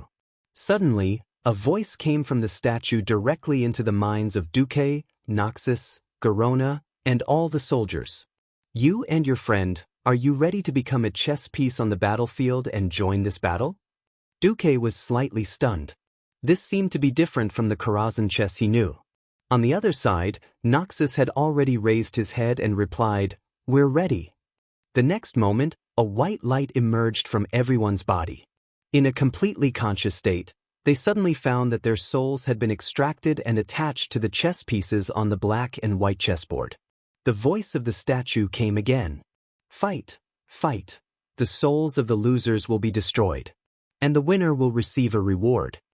As the voice fell, everyone's expressions suddenly changed.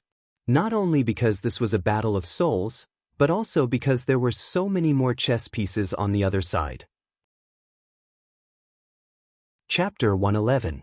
When he arrived at this huge hall, Lothar already had some memories. The floor tiles and wall decorations here were very similar to Medivh's study and bedroom. Based on an intuition, he knew that Mediv wasn't far from him. As an old friend of Mediv for decades, he knew very well that there were many levels in Medivh's mage tower that could not be passed to the next level. For the kingdom, for Lang, for the people, Lothar did not hesitate at all. The current situation still made Lothar frown. The difference in military strength was too great. At some point, the chessboard had become a vast plain.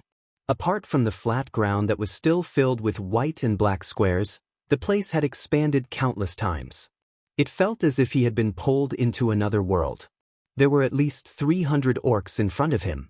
They were more burly than the orcs he had seen with his own eyes, and the surface area of their bodies was also more covered. They waved their weapons, and their mouths were full of fangs as they panted heavily, emitting a terrifying aura. Lothar's subordinates were already tough enough. On average, they were 1.9 meters tall, which would be huge men in the Seven Kingdoms. But the opposite side was even more terrifying. On average, they were 2.5 meters tall. In front of these guys, Lothar's elite soldiers could only reach their chests. Their body proportions were like that of an adult and a child. Looking at the heavy weapons that easily weighed more than 50 kilograms, Lothar's elite soldiers couldn't help but swallow their saliva. More importantly, Lothar saw more tooth ornaments on these orcs. He remembered Garona saying that only the bravest tribal warriors who had killed those recognized as powerful creatures alone were qualified to break off the fangs of those creatures and make them into ornaments to wear. Lothar saw a large number of huge fang ornaments that were longer than a human palm. How is this possible? Garona couldn't believe the scene in front of her. Black Hand and his personal guards? Black Hand? You mean the strongest orc tribe, Great Chief Black Hand? Wait, you're Lothar? Garona's appearance hadn't changed. Before they set off, Lothar had given her a suit of fine steel armor that only the elite warriors of Stormwind City were allowed to wear. However, she had changed from infantry to cavalry. She had clearly become a horse on the chessboard. Lothar's subordinates all became chess pieces on the chessboard. His face was still his own, but his equipment was a little different. The feeling of the weapon was still the same. There were two people who changed the most. One was Lothar. Because he was wearing the golden armor of the Lang from the chessboard just now, the shining lion armor with golden threads, the symbol of the king's identity, the full golden helmet that looked like a lion's mouth, and the gold-edged white cloak behind him. Other than Lang's king's sword in his hand, this was exactly what King Lang would wear on the battlefield. This kind of rebellious attire made Lothar feel extremely uncomfortable. If Noxus was the only one who experienced such a change, he would probably die of shame. For some reason, Noxus felt much better with someone accompanying him. He was wearing a scarf made of a soft white feather collar. The scarf was connected to a long cloak that reached the ground. Dressed in a clean and dry mage robe, Duke, who had an ordinary appearance, now looked like a scholar. The most eye-catching thing was that Duque was holding something that belonged to Mediv in his right hand, the artifact that symbolized the glory of the Guardians, the staff Itish Guardian. Well, it seemed that Anduin had taken the role of Lang, and Duque had become Mediv. Duque glanced at his own attire and sighed softly. "Sigh, Sir Lothar, Don't mind this appearance. This is an illusion brought about by magic. It doesn't mean anything. The people here are all good soldiers loyal to you, to Stormwind, and to the world of Azeroth. No one will blame you for this. Let's focus on the next battle. At this time, an existence that made Garona's entire body and soul tremble appeared. It was an orc that didn't look tall compared to the other orcs. He was hunched and wore a loose black robe. There were a few bone spikes on his back that pointed to the sky. There were a few Draenei skulls stuck on the bone spikes. He had terrible fangs with many rotten teeth, and a pair of eyes that emitted an evil green light. Gul'dan. Garona said the name that was almost taboo to her with a trembling voice. Gul'dan is here too? Lothar raised his eyebrows and looked at the orc warlock who was dozens of steps away. Lothar had heard from Garona about the most noteworthy people among the orcs. Of course, he wouldn't forget Gul'dan, who was known as the most dangerous person. However, what was going on in front of him? It wasn't that the other party didn't want to fight, but that they seemed to be blocked by something. Wait a minute, this seems to be a death game with souls on the line. Of course, the other party isn't the real Black Hand Chief and the real Gul'dan. However, it's different from ordinary games. It seems that we can get reinforcements. Reinforcements? Lothar was stunned. Where do we get reinforcements from? Lothar wasn't the only one who was stunned. Duque was also stunned. The system actually prompted him, this is a death game with souls on the line. If you add more souls, you can have more reinforcements. This will undoubtedly increase your chances of winning. The current strength ratio is 11 to 89. Damn, this is clearly going against the wind. Isn't this forcing me to top up? Is this another stupid game where I don't have money to play? Are you kidding me? The next moment, Duque decisively slapped his own mouth. This was because he saw on the list that the system elf projected on his retina that he could use to top up. The muscles on Duque's face showed what it meant to be temperamental in just a few seconds. Actually there are reinforcements. It's just that they look a bit bad for the city. Don't mind them. As long as it's for victory, for Azeroth. Lothar was extremely magnanimous. Anyway, without you, we probably wouldn't have made it here. If you have any tricks, just use them. Just as Duque was about to summon those guys, a bright red and dazzling warning text on his retina made Duque's head hurt. Warning! Warning! The chess pieces that you've summoned are the monsters that you killed back then. They are powerful and inhumane. If you let them enter the battlefield, there's a 99% chance that they will rebel and join the enemy's camp. Damn, isn't this just throwing a rock at my penis? What's the solution? Duque almost cursed at the system elf. You just need to inject your integrity, humanity into them, and they will completely listen to your instructions in this battle. For a moment, Duque almost didn't want to top up, but he immediately felt gazes from all directions. Lothar's gaze, Garona's gaze, the elite soldier's gaze, and even the gazes of millions of humans. Duque gritted his teeth. For faith, top up. Chapter 112. If it was before, Duque would have thought that he was crazy. Now, he felt a bit like a gambler. He could have pulled out early, but he hoped to win everything back through a big comeback. He had put on even more moral integrity in order to win and gain more recognition after defeating Medivh. At the same time, he had also taken back his own moral integrity. Thinking deeper, it was not the case at all. The seemingly crazy move actually stemmed from a heavier sense of responsibility. Khadgar hung up. The heavy burden of fate that originally belonged to Khadgar fell on Duque's shoulders. The fate of the kingdom, the fate of mankind, and even the fate of the entire planet Azeroth were controlled by Duque's choice.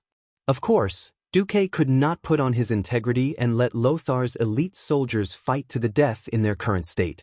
Although they had long disregarded life and death, who could guarantee that they would be able to win by sacrificing them? Who could guarantee that there would be no sacrifice in the next round of chess? Could Duque live up to their burning and trusting eyes? Duque did not know that he was standing at a crossroads with countless crossroads. Countless people stopped at this crossroads that required great courage. Because of human instinct, People often chose to protect themselves. Perhaps they chose to escape because of cowardice. Perhaps they chose to sacrifice others because of indifference. Or perhaps they were arrogant and supercilious. But unknowingly, Duque chose to follow his heart. He wanted to change this history and change the direction of the river of fate. So, he took a step that even he did not dare to imagine before. Lothar had always had amazing intuition. As a half-orc, Garona's senses were also quite sharp. Both of them almost immediately noticed the change in Duque. Before this, there had been a tragic atmosphere spreading among the team, and everyone was ready to sacrifice. But with the change in Duque's soul fluctuations, everyone suddenly found that they had many more companions around them. More than 1,000 funny-looking murlocs. They held extremely primitive weapons and roared at the orcs opposite them. More than 200 giant gnolls more than 2 meters tall. Among the hundreds of Nagas, there was a female Naga siren priest. Lothar's elite soldiers were dumbfounded when they were suddenly surrounded by such a large group of monsters. Our reinforcements. Duque laughed heartily. Ha! Long live Sir Marcus. Victory! Victory! Morale soared. Noxus, on the other hand, was surprised. Then he looked a little sad. He approached Duque and asked in a low voice, "Did you pay with your soul? What integrity? Just pick it back up after you lose it." That was what Duque wanted to say at first, but the words changed when they reached the tip of his tongue. Everyone is prepared to sacrifice themselves for humanity, and I'm the only one hiding in the safety circle. Is that appropriate? Staring at the orcs opposite him, Duque's vision seemed to go beyond this strange chess space, beyond Karazhan, and beyond the whole world. If there comes a day when I fall into madness because of the loss of my soul, please destroy me with your own hands. For some reason, Duke's smile seemed so light, yet it was as heavy as a mountain. Lothar suddenly found himself choking. He patted Duque's shoulder with one hand. Okay, if there comes a day, I will do it myself. But if I am lucky enough to return to Stormwind, I will spend the rest of my life sculpting a huge statue for you that the whole country can see, in the King's Valley. This was a man's promise. This was a hero's promise. Duque suddenly found that he had completely gained the approval of this epic hero, Anduin Lothar. With a faint smile on his face, Duque turned his head. Let's take care of these guys first. The combat power of the two sides had changed because of Duque's soul charge. Duque used 5% of his moral integrity as the price in exchange for an increase in combat power. From the initial overwhelming disadvantage, the two sides' combat power was 45 to 55. And this was just a simple increase in numbers. Duque could not expect these guys he killed to perform well. Noel Hogg and his little brother, the gray-scaled Naga Siren Priest, a group of male Nagas, and more than 1,000 unreliable murlocs. Such a combination of land and sea was extremely unreliable. Not only Duque saw it, but Lothar also saw it. Duque, are these guys under your control? I plan to let the murlocs attack from the right side first, and then the gnolls from the left. Lothar was a man who knew his soldiers well. He immediately understood Duque's plan. Drag the left and right, then break through in the middle and give the opponent a fatal blow. Good idea. Yes, this damn game of death ends with the death of the opponent's general. On the black and white tiles, the murlocs took their seemingly ridiculous steps and charged under the whips of the Nagas. The whole battlefield was filled with murlocs, and even they themselves might not understand the meaning of their cries. They formed a black mass and swept towards the orcs like a huge wave. On the surface, they seemed to have the momentum to drown the orc army in one breath.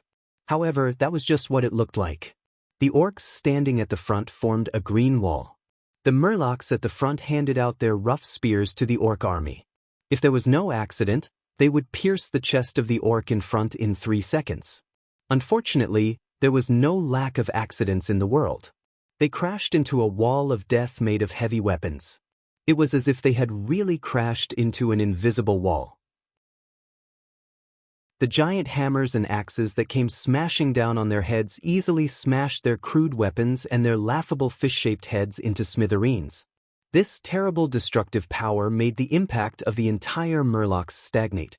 The Murlocs at the front who saw this scene tried to retreat, and the Murlocs at the back who did not know the reason continued to rush forward, squeezing the space of their companions. Ha! Bastard Murlocs! That. The Berserk Great Chieftain's forbidden guards opened their mouths, which were filled with bloody veins and fangs. They let out earth-shattering roars as they attacked while chopping melons and vegetables. Often, each swing could smash multiple Murlocs into meat paste or split them into several pieces. The Murlocs were obviously stunned by the wild attack of the other party. Chaos spread rapidly, hundreds of Murlocs collided in the center of the battlefield, and for a moment it was a pot of porridge. If it was not for the scolding of the Nagas behind, maybe the Murlocs would have collapsed. Chapter 113. Lothar and his soldiers frowned at this pig-like teammate. It was worse than a farmer with a pitchfork who had no combat experience at all. If they didn't know that this was Duque's cannon fodder, they would probably be cursing. 2 minutes later, the situation changed again. The orcs' formation was in chaos. After the orcs drank the demon's blood, every green-skinned orc had extremely wild genes in their bodies. Even though this was a simulation brought by the chess checkpoint, it reflected this fact. After a short confrontation, the guards of the Great Chief brandished their heavy weapons and charged into the Murlocs. However, when they were ready to kill, they encountered the gray-scaled Nagas. The male gray-scaled Nagas were not high-level soldiers, but they relied on their strong muscles and better weapons that were not inferior to the orcs. Although they were still at a disadvantage, they succeeded in attracting the attention of the orcs. At this time, under Duque's mind control, Hogg, who had died tragically in Duque's hands, led his underlings to attack from the left. Duque suddenly felt an inexplicable sense of joy. Because of the addition of the demon's power, Hogg and his underlings, who had almost taught Duque how to be a human, all grew bigger and became so burly. Now, when the system prompted that Hogg's soul could be inserted, Duque was a little worried. He didn't know if this was a trash version of the Gnoll without the demon's power. One had to know that the original Gnoll was less than a meter tall. This kind of body size was really worse than whack-a-mole against the orcs. Fortunately, Duque had an enhanced version of Hogg, and the soul he had invested was also an enhanced version. These Gnolls, who were more burly than the Murlocs, relied on their superior agility to successfully entangle more than 100 of the Great Chief's guards. Even though Blackhand's direct subordinates were stronger, they couldn't gain the upper hand for a while. Lothar and Duque looked at each other. As the saying goes, great minds think alike. They knew that the opportunity had come. For glory! Charge! Lothar waved the king's sword and charged.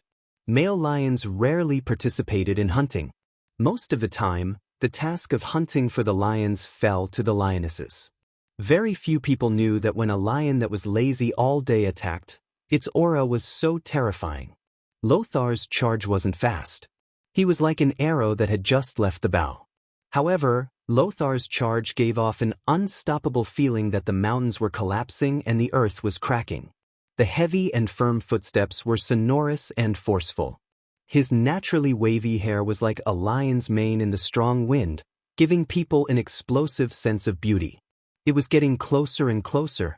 Noxus could clearly see every single strand of hair on the face of the Orc Imperial Guard. He was panting heavily, and every single tooth on his mouth was so unconventional. He even vaguely felt that he could smell the foul breath of the orcs' mouths. Huh! Lothar leaped forward like a lion pouncing on its prey.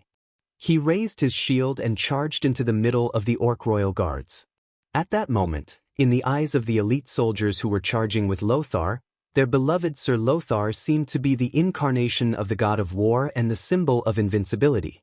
Following Lothar's back and looking at the cloak embroidered with the emblem of Stormwind on Lothar's back, they felt like they were fighting with the god of victory.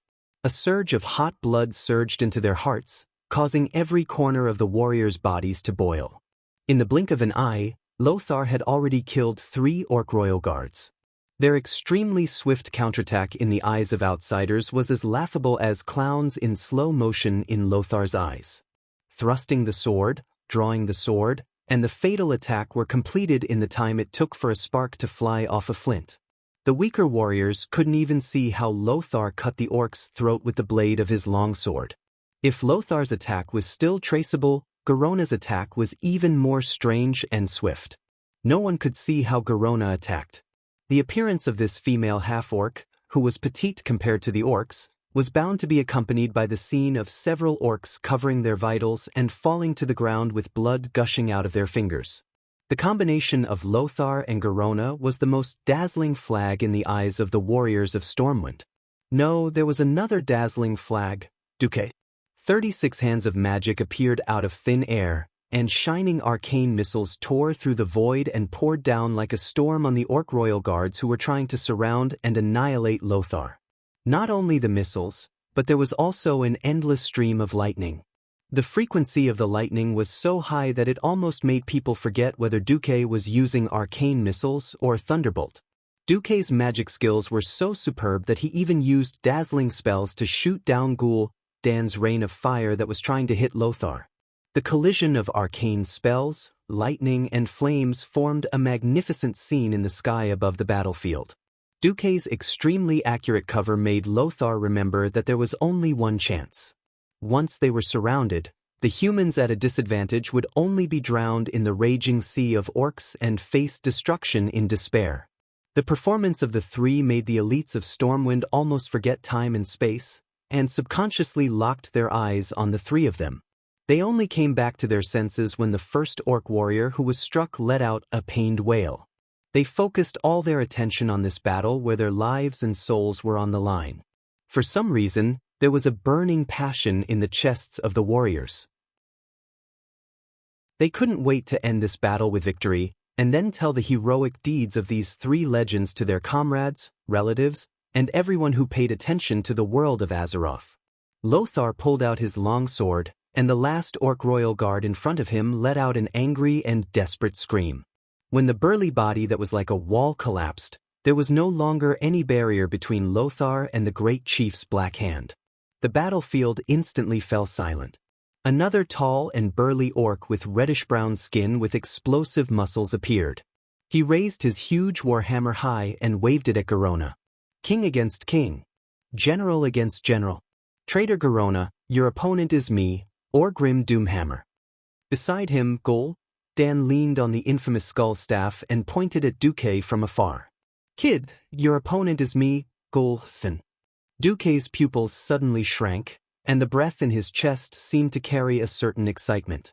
He didn't know what the situation in this chest space would be like. He only knew that in this group of people, only he could fight against Ghoul Dan. Come. Chapter 114. Stormwind City's night sky was as calm as ever. The darkness of the night came as usual, just like how people always believed that the light of dawn would always come every day. In the dark night, crimson flames constantly shone through the fog in the distance, declaring destruction and terror to Stormwind City, an enclave that hung alone outside of the human political center of the entire continent. To the west of Stormwind City, the sea that had not changed since the last descendants of Thoradin the Great arrived 1,000 years ago shone with starlight. With the clear moonlight hanging over the sea, one could vaguely see that Stormwind Port, which had been dark once night fell a year ago, was now brightly lit and filled with sails and masts. Other than the sound of the rolling waves, there were also the voices of people coming from afar. Looking at Stormwind Port, King Lang suddenly sighed to the Queen.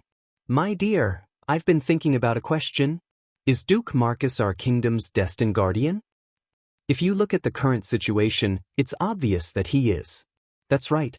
The Queen gently tightened her grip on Lang's arm. Without his Stormwind Port, Stormwind City might have already started to collapse. Before the orcs came, everyone thought that the new Stormwind Port that Duque built was just a useful supplement to Stormwind City's revenue. As the war progressed, everyone realized that Stormwind Port and Duque's fleet actually controlled the kingdom's fate, becoming its pulse. Stormwind City was located in the south of the continent. With all the roads to the north blocked by the orcs, the sea became Stormwind City's only lifeline to the outside world. In this era, entering the port at night was extremely dangerous. But in order to transport the military supplies that Stormwind City lacked, the old captains of Stormwind City and the maritime kingdom of Kull, Tiras not only transported during the day, but also to save space in the port and increase the transport capacity, they even chose to enter the port at dusk, unload the goods overnight, and leave at midnight. With the efforts of a group of captains and sailors, all kinds of supplies were continuously transported from the other human kingdoms and the dwarves' iron furnace castle. Women and children who needed to be evacuated were transported ahead of time, all the way north across the sea to South Shore. Since the 7 human kingdoms had yet to come up with a unified opinion on the orcs' invasion, the aid given to Stormwind City at this stage could basically be regarded as civilian assistance. Most of the nobles in the north scoffed at what Lang's messengers said about the orcs' large-scale invasion and how great the harm would be. What's the big deal about orcs? We've been killing the trolls here for thousands of years, but we still haven't killed them all. This was the opinion of most of the nobles. They expressed the most malicious suspicions and speculations regarding the fall of half of Storm City. The only fortunate thing was that the Alterac Kingdom agreed to lend South Shore to settle the refugees from Stormwind. As for the other 6 kingdoms, they allowed Lang's proposal to purchase supplies, allowing the people of Stormwind City to purchase all kinds of military supplies and fiercely cracking down on the illegal merchants who inflated prices. At the same time, Lang was allowed to send people to recruit volunteers and mercenaries from the 6 kingdoms. However, this was not enough.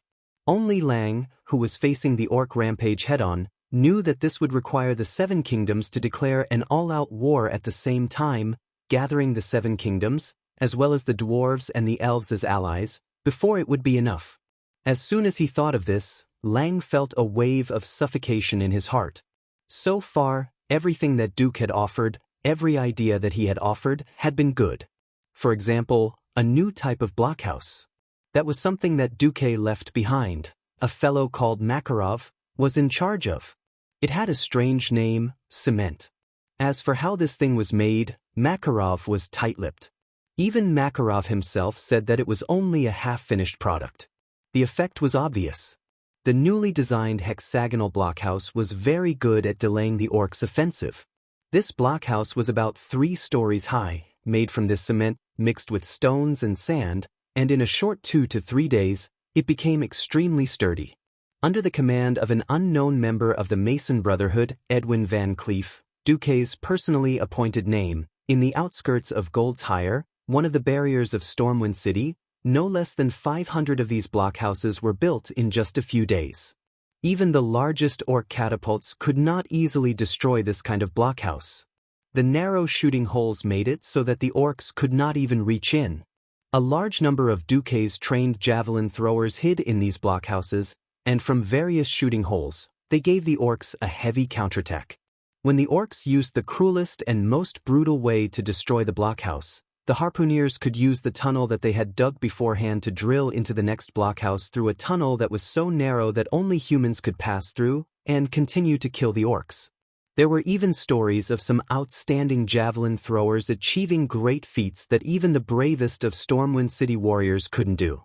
That guy killed 36 strong orc warriors by himself, and left a mark on the orc's forehead with a javelin mark, which became the best proof of this feat. What made Lang not know whether to laugh or cry was that Stormwind had an additional army, the Murlocs.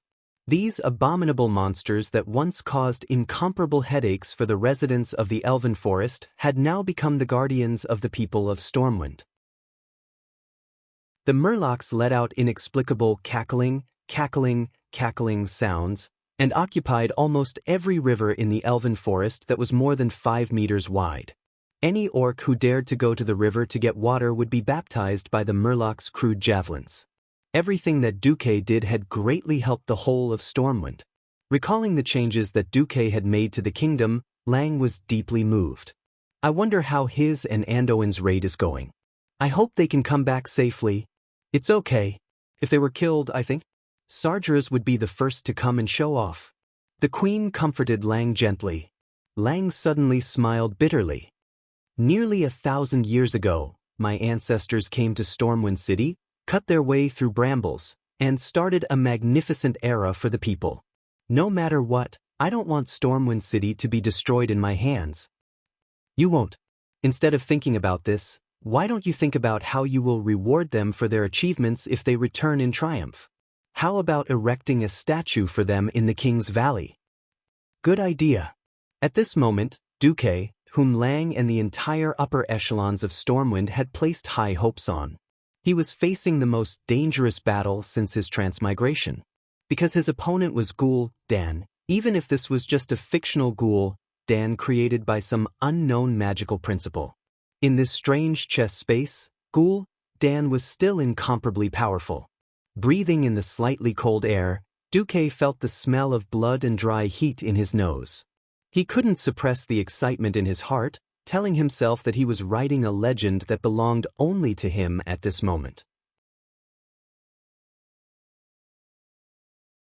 Chapter 115. Duque raised his head and glanced upwards. In this chess space, time and space had already disappeared. Through the battlefield that was filled with swords and blades, there was only an endless black and white grid in the distance, while the sky was empty. The only thing he could pay attention to was his opponent. On the other side, Lothar was fighting Blackhand to the death. It was not an easy task. The orcs could afford to drag it out, but the humans couldn't. Once the Murlocs and Gnolls retreated, it would be the end of the humans. Anduin had no choice but to attack. That was definitely good news for the orc chief who preferred to fight head-on. The huge hammer was heavy and swift. Blackhand's arm strength was beyond human imagination, and the violent wind pressure that seemed to cause a small mountain to collapse every time he swung the hammer made Lothar feel suffocated. However, Blackhand's movements were so fast that every swing of his hammer seemed like an illusion. Lothar was caught off guard, and was forced to clash with the hammer and sword. Lothar was almost killed instantly. A long sword was a light weapon, and compared to a heavy weapon like a hammer, it was not very durable. Besides, Blackhand's sledgehammer was specialized. It weighed more than 300 kilograms. Almost at the instant of the clash, Lothar was already cursing himself in his heart. Why did he have to fight with this monster whose strength was comparable to that of the legendary giants? This was because this hammer strike had almost broken his king's sword. Although the long sword in Lothar's hand was a light weapon, it had actually inherited the will of Thoradin the Great, and was filled with the desire for freedom and survival of countless ancestors. The king's sword had already surpassed the epic level, and was close to the level of an artifact. Although the blade of the sword was thin and slender compared to Blackhand's hammer, it was something that would break easily. In terms of hardness and tenacity, well, Lothar still remembered how he used to poke holes in the marble with the king's sword when he was young. However, when such a semi-divine sword clashed with Blackhand's hammer, it still produced a muffled groan that went straight to Lothar's soul. Even if it wasn't to the extent of the groan, it still made Lothar give up on the idea of a quick victory. Lothar glanced at Garona from the corner of his eyes. The ferocious female orc was currently beating up Blackhand's aide-de-camp Orgrim. It seemed that Garona had the upper hand. Garona's figure flickered as she used the cold gleam of her dagger to slash at the spots where Orgrim's flesh had been exposed. If Orgrim was a human, even if his vitals weren't severely injured, he would still die from excessive blood loss. It was a pity that the vitality of the orcs could not be measured by human standards. Besides, it was obvious that he was not a real living orc. Orgrim's ferocity did not diminish at all. Rather, Lothar was more concerned about Garona. Thieves had a natural disadvantage against warriors. The offensive seemed fierce, but if the warrior's counterattack succeeded, the thief would be defeated. Warriors were thick-skinned and had countless opportunities to make mistakes. Thieves, on the other hand, could lose their lives if they made a single mistake. Of course, Lothar was most worried about Duque. Duque gave Lothar a strange feeling. His aura was that of an earth rank, but his attacks felt like that of a sky wizard. Alright, let's say that Duque was the same as his master, hiding his strength. However, Ghoul Dan gave Lothar the feeling that Ghoul Dan's strength was comparable to Mediva's. Even if the strength of Ghoul Dan's image was greatly reduced, Duque would have to face an opponent that was at least at the Morning Star rank. How long could Duque last? Lothar could not help but feel anxious. Duque was indeed in huge trouble. Ghoul Dan's strength was ridiculously high. The system genie was already sending out all sorts of warnings on Duque's vision. Duque could not help but curse the system genie. "I'm courting death by challenging Ghoul Dan's image. Stop giving me more warnings." Only then did the system genie calm down. Low-level magic was destined to be unable to shake a higher-level mysterious force. From the very beginning, Duque had known. If not for the capacitor that he had just used, Duque would not have been able to compete with Ghoul Dan's image no matter what. That kind of crushing mana could cancel out any offensive or defensive spell cast by Duque without a trace. With the capacitor, everything was different. No matter how the chess level in Karazhan had changed. In essence, the chess level was still one of the bosses in Karazhan. If this real world also had things like item levels, then the difficulty of the capacitor level would be similar to the chess level or even the same. This was a bug that could be exploited by Duque, allowing him to hurt Ghoul Dan in the chess space with such low strength. It was still that gorgeous and blinding barrage of arcane missiles.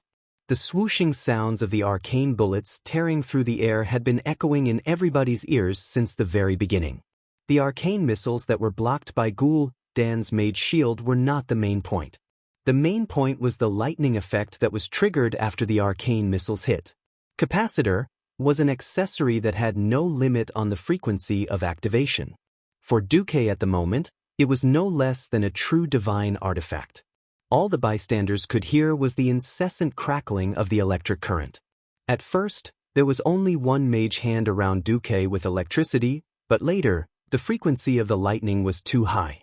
Everyone could only see that the entire space around Duque was filled with blinding electricity. Countless bolts of lightning shot out from Duque's vicinity, pouring towards Ghoul Dan's direction. The wriggling electric snakes let out ferocious roars and swept across the floor tiles wantonly. They even left terrifying black electric marks on the white spaces of the floor tiles. "Impossible!" Ghoul Dan roared angrily. He kept releasing destructive flames at Duque. Every single ball of flame, regardless of whether it was quality or quantity, Ghoul Dan had the advantage. However, every single ball of flame was destroyed by the countless lightning arrows in the air. Ghoul Dan's mirror image could not understand. Why was this happening? How could a low-rank sorcerer who could only cast weak arcane missiles be able to cast such a large number of lightning attacks that could hurt him when he was in such a weak state? He began to doubt himself. Was the human his opponent, or was it the strange accessory on his waist that was his opponent? How could this kind of brainless accessory that put the cart before the horse actually threaten him? If Ghoul Dan had real self-awareness, he would probably go crazy. Chapter 116. The scene in front of his eyes was extremely weird.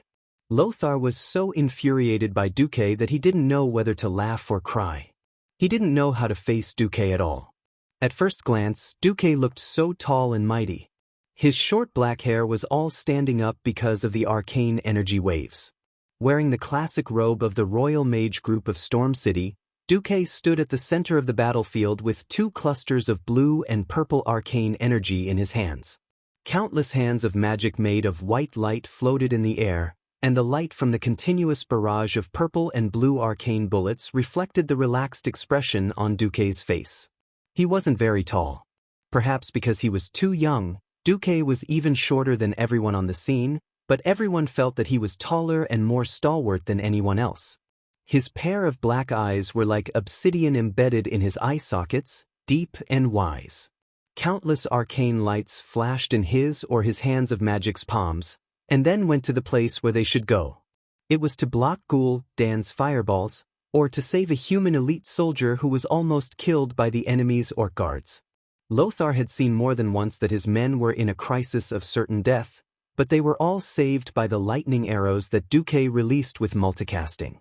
A flash that was similar to blind, or a direct attack. Duke's every attempt to save the situation seemed to be understated, yet it was just right. Those who didn't know what was going on might think that God Duque was so awesome that not only could he easily beat up his opponents, but he also had the time to cover his teammates. In fact, that wasn't the case at all.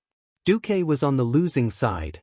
Lothar finally couldn't help but roar, "Hey! Duque, do you need help?" In fact, nobody had time to help Duque, but the problem was that Lothar was worried. "Calm down. I can't win on my side, but don't think that I'll lose either. I can stall for a day and a night if I want to stall." With that said, Duque even had time to instantly cast Flame Burst to help Lothar smash Blackhand's face. Good job! Taking advantage of the gap created by Duque, Lothar gave Blackhand a heavy blow. The tip of his sword, which was sharper than a nail, easily pierced through the gap of Blackhand's armor, leaving a wound at least 5 centimeters deep. Lothar was absolutely certain that the sword had stabbed the edge of Blackhand's lung. "Boo!" Blackhand let out an angry roar. He turned around and glared at Duque with his bloodshot eyes. Blackhand actually gave up to Lothar and charged straight at Duque. Hiss! Noxus sucked in a breath of cold air. He knew what would happen to Duke if he was hit by Blackhand's hammer of destruction. He had no choice but to chase after them madly. Even if it wasn't Blackhand's true body, that mountain-like terrifying figure could easily make even the most valiant of warriors feel weak when they saw it. Noxus couldn't imagine what would happen to Duke, who didn't have much actual combat experience, against a Blackhand. Duque's death caused the entire situation to collapse? Even if he didn't want to admit it, Duque was already the most important member of this assault team. In a sense, Duque's existence was as important as Lothar's. Bang! Bang! With 2 sounds, 2 elite soldiers of Storm City who tried to stop Blackhand were easily sent flying. The huge iron hammers, one on the left and one on the right, were just ordinary pendulums, but that kind of unstoppable force was not something an ordinary human could withstand. There were no more obstacles between Duque and Blackhand. At this moment, Gul'dan's mirror image also began to attack. The raging flames enveloped Duque's body. From Lothar's perspective, he could only see Duque's blurry figure. Not only the flames, but Lothar also felt the arrival of the curse. Curse of Pain and Ignite, as well as some unknown spells, several warlock spells that could cause continuous damage poured down on Duque. Putting aside the fact that Duque had to face Blackhand, just Gul'dan's attacks weren't something that Duque could handle. Not good. Not good. In that instant, Lothar felt as if his heart had been pierced. He almost wanted to throw his sword to save Leylin. However, the gap between mediocrity and genius was revealed in this instant. The mana that Duque had released was instantly restrained in his palm in less than 1/10 of a second. Noxus did not know how much control over arcane energy was required to achieve this. All he knew was that he had only seen magic techniques of this level on Mediva's body. Even Morningstar wizards could not compare. If the previous retraction could be considered an illusion, then the highly condensed arcane energy in his palm was instantly magnified again, turning into a clear giant palm with 5 fingers. It slapped the great chief's Blackhand away. Just this move alone was enough to make Noxus clap his hands in praise. This was not the end. Orc's battle instincts were terrifyingly high. While Blackhand weighed more than 250 kilograms, his body was never clumsy. Lothar could clearly see that Blackhand's body was beginning to adjust in midair. Even if he struck again, he might not be able to find an opening. At this moment, Duque used Flash. His entire body suddenly turned into a beam of light and disappeared. When his figure reappeared, he was already next to Blackhand. He spread out his right hand, and a cone-shaped cold sea breeze suddenly erupted from Duque's palm, covering Blackhand's body. This move did not depend on the attack power of Duque's magic, but on the speed reduction effect that ice magic often had. A visible layer of frost covered Blackhand's body, from his feet all the way to his waist. This caused Blackhand's efforts to adjust his posture in midair to go up in smoke. Most importantly, Lothar suddenly discovered that because Blackhand could not adjust his body, his entire back was facing him. Through the gap between Blackhand's armor and helmet, Lothar had a wonderful opportunity to kill Blackhand. In the chest space, the great chief Blackhand relied on his amazing strength, but this shameless man actually wore 2 sets of armor.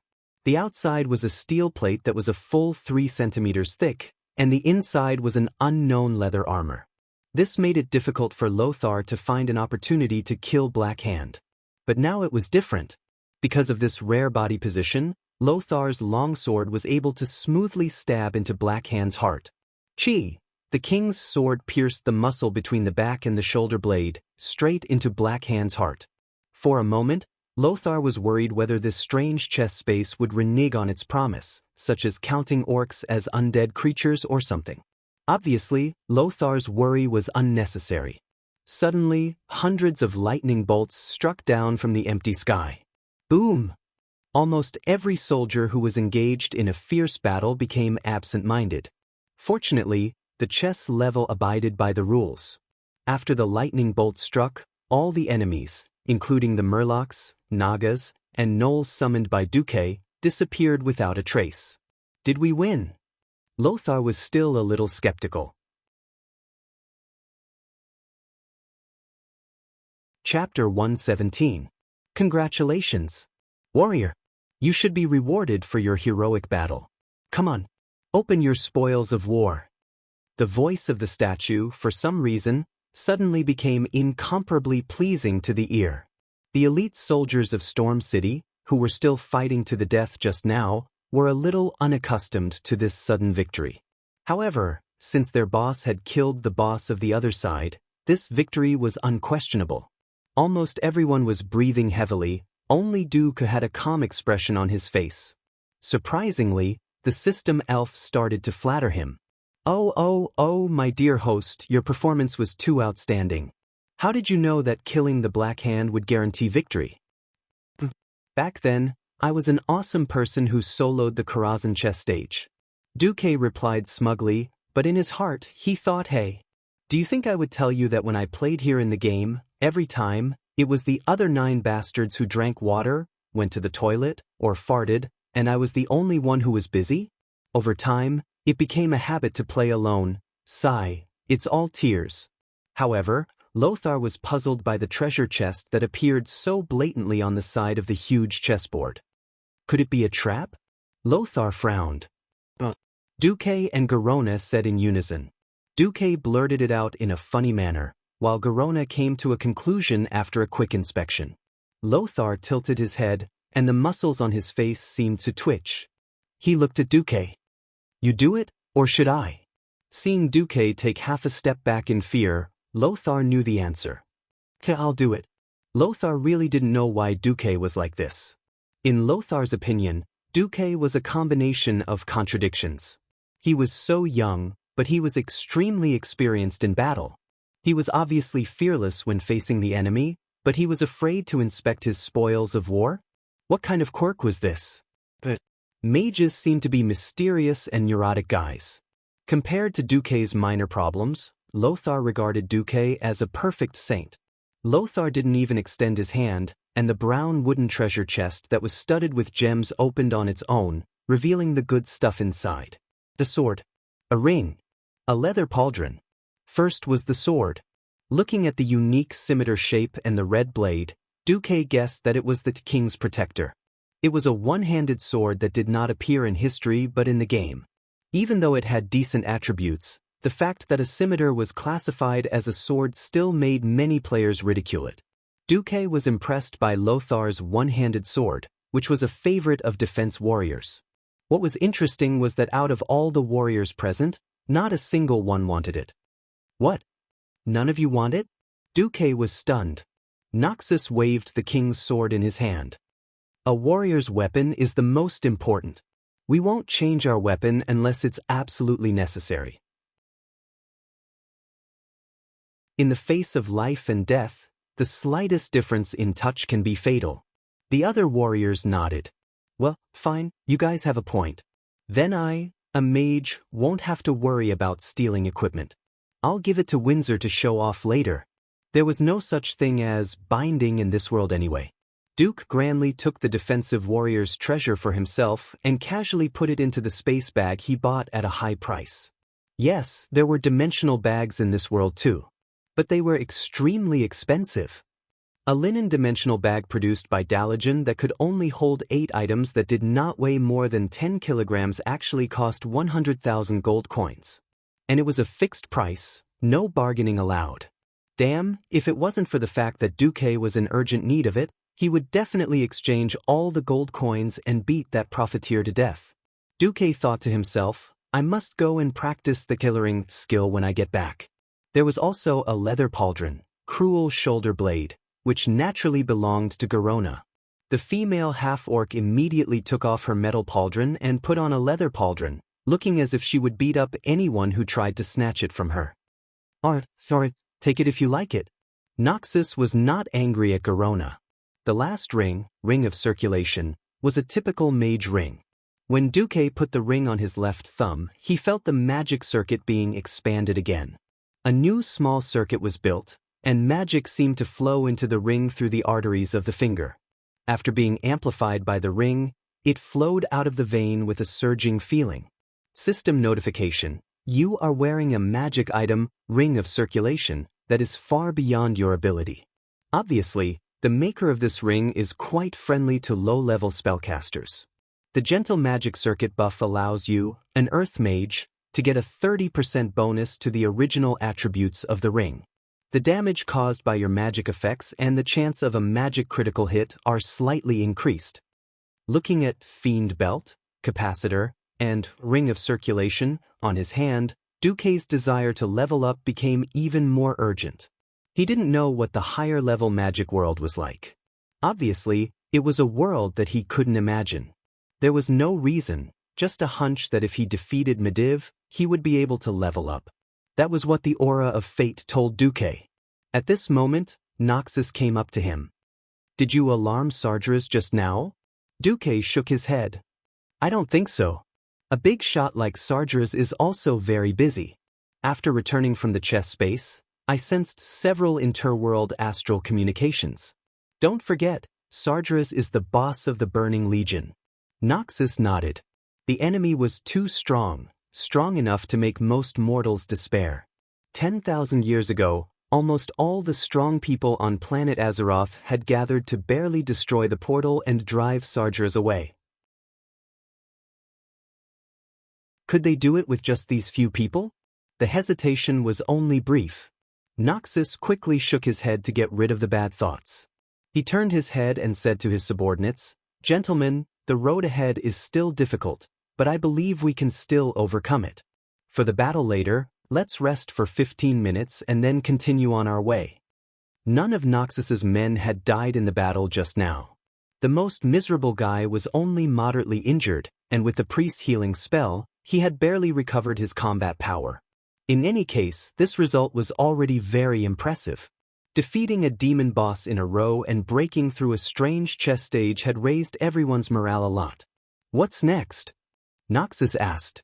I don't know. The space in Karazhan is chaotic.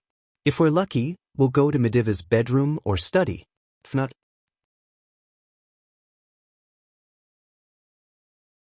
Chapter 118. The location of the Karazhan Wizard Tower itself was a chaotic intersection of space and time. It was not unusual for anything to enter. Medivh had set up his wizard tower here for two reasons. Firstly, he wanted to do research, and secondly, he wanted to trick his enemies.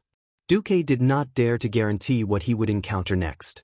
When Medivh was traveling in Karazhan, he could see all kinds of chaos in Karazhan, such as magical creatures and ghosts everywhere, floating stones, and the void outside the tower. This was what Medivh had been like when he was still conscious. It was a very strange place in itself.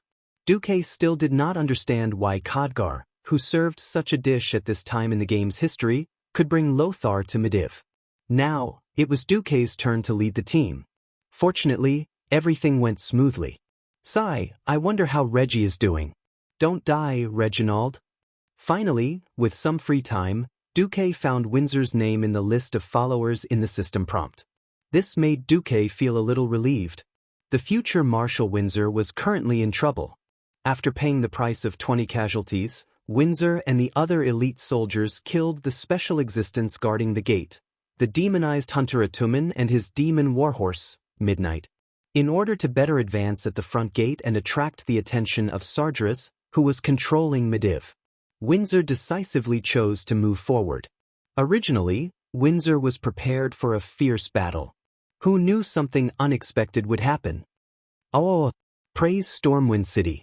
His Majesty has finally sent people to save us. When he first saw these guys, Windsor was still wondering if it was a trick of the demons. But soon, Windsor was drowned. These well-dressed nobles in front of him actually had powerful backgrounds. Baron Rayford Drigel, Count Crispin Ferrens, Countess Dorothy Mills Deep, Countess Catriona Warnindi. Damn, those scary green dwarfs are everywhere. We didn't have time to evacuate to Stormwind City, so we came to Karazhan to seek protection from Guardian Medivh. Medivh's butler, Mr. Morose, took us in. But recently, a series of unknown events have happened in Karazhan. Many demons have come out. It's too scary. We can only stay in the dining room on the 3rd floor. These nobles were complaining to Windsor and the other warriors about their terrible experiences. Windsor was also embarrassed. He originally wanted to kill all enemies on sight, but who would have thought that a bunch of grandmasters would appear? 1, 2, except for the weakest Baron Drugel, there was a large group of counts. If one were to encounter these fellows anywhere else, it would be enough to make any soldier bow and scrape for a long time. Now that he had encountered them, he could not ignore them. If he did nothing to save so many nobles, once this matter was exposed, he would be hanged on the gallows when he returned to Stormwind City. Ladies and gentlemen, I have a piece of unfortunate news. Mr. Medivh, the protector you rely on for protection, might have been possessed by the demons of the Burning Legion. We are on our way to take down Medivh. Before Windsor could finish, the nobles on the other side exploded. Oh no, impossible! Oh my God, this is too scary. Soldier, as the Count of the East of Elven Forest, I order you to protect us as we leave. Immediately. Immediately. Although Windsor repeatedly emphasized his duty, the nobles screamed as if they had lost their minds. They used all kinds of threats and temptations to force Windsor to obey them. The only fortunate thing was that these nobles did not have servants or attendants with them. Otherwise, they would have been even more overbearing. As a last resort, Windsor could only divide a third of his forces to escort these nobles back the way they came from and leave Karazhan. Then, when Windsor reorganized his forces and went to a banquet hall on the 2nd floor, he saw a human. No, it should be said that it was a demonized human. The thick evil aura on his body could be clearly felt from more than 10 meters away. Hello, humans not on the guest list. I am Karazhan's butler, Morose. Unfortunately, Master Medivh has ordered that all outsiders not on the guest list are to be treated as enemies. So, please die, soldier. Seeing this gentle-looking old man in red explode his eye-catching red and yellow suit in an instant and turn into a huge satyr demon, Windsor suddenly had a question. Why did Morose, the butler, who was already a demon, let the nobles go? Not good. Windsor's heart trembled. It was as if he had been electrocuted, and Windsor's limbs were numb from the electricity. However, he and his men did not have the leisure to do so. Because at the corner of the huge corridor, behind the gorgeous pillars, in various rooms of various sizes, many satyrs poured out. These demons that had been transformed from humans waved all kinds of weapons, or simply used their claws to attack Windsor and his men, at the same time, near the top of the Karazhan Mage Tower. After resting, Duque, Lothar, and Garona continued to advance with their men. After defeating the enemy in the chess checkpoint, a door opened behind the strange statue. Behind the door was an ordinary long flight of stairs, but when Duque and his men climbed the stairs, they suddenly found that the space was distorted again. This flight of stairs was not the one that led to Medivh's bedroom as expected. Instead, it led straight to the roof. In fact, when he saw the roof, Duque already had a bad feeling. When he saw the huge figure with bluish-green skin, Duque still said in his heart, "Holy crap!" It was a gigantic demon. He was dressed like a strong man. He wore 2 pauldrons, gauntlets, belt, and leggings. Most of his skin was exposed. His explosive muscles could be seen with the naked eye. For example, he had an extremely fit six-pack, and his thigh muscles that revealed vertical lines. Of course, he also had the signature thick tail of the Eridar demons. More than 10,000 years ago, The demon king Sardras went to Argus to recruit the entire Eridar race to join his blazing crusade. Archimonde and Jaden, two of the three leaders of Eridar, agreed to join. The Eridar race was what humans called the demon race. Generally speaking, demons were divided into two colors, scarlet red and bluish green. In the Burning Legion, the two Eridar demon bosses did not belong to each other and would not cooperate. The representative of the scarlet-skinned demon was Jaden, and this demon was obviously on Archimonde's side. Prince Malcheser.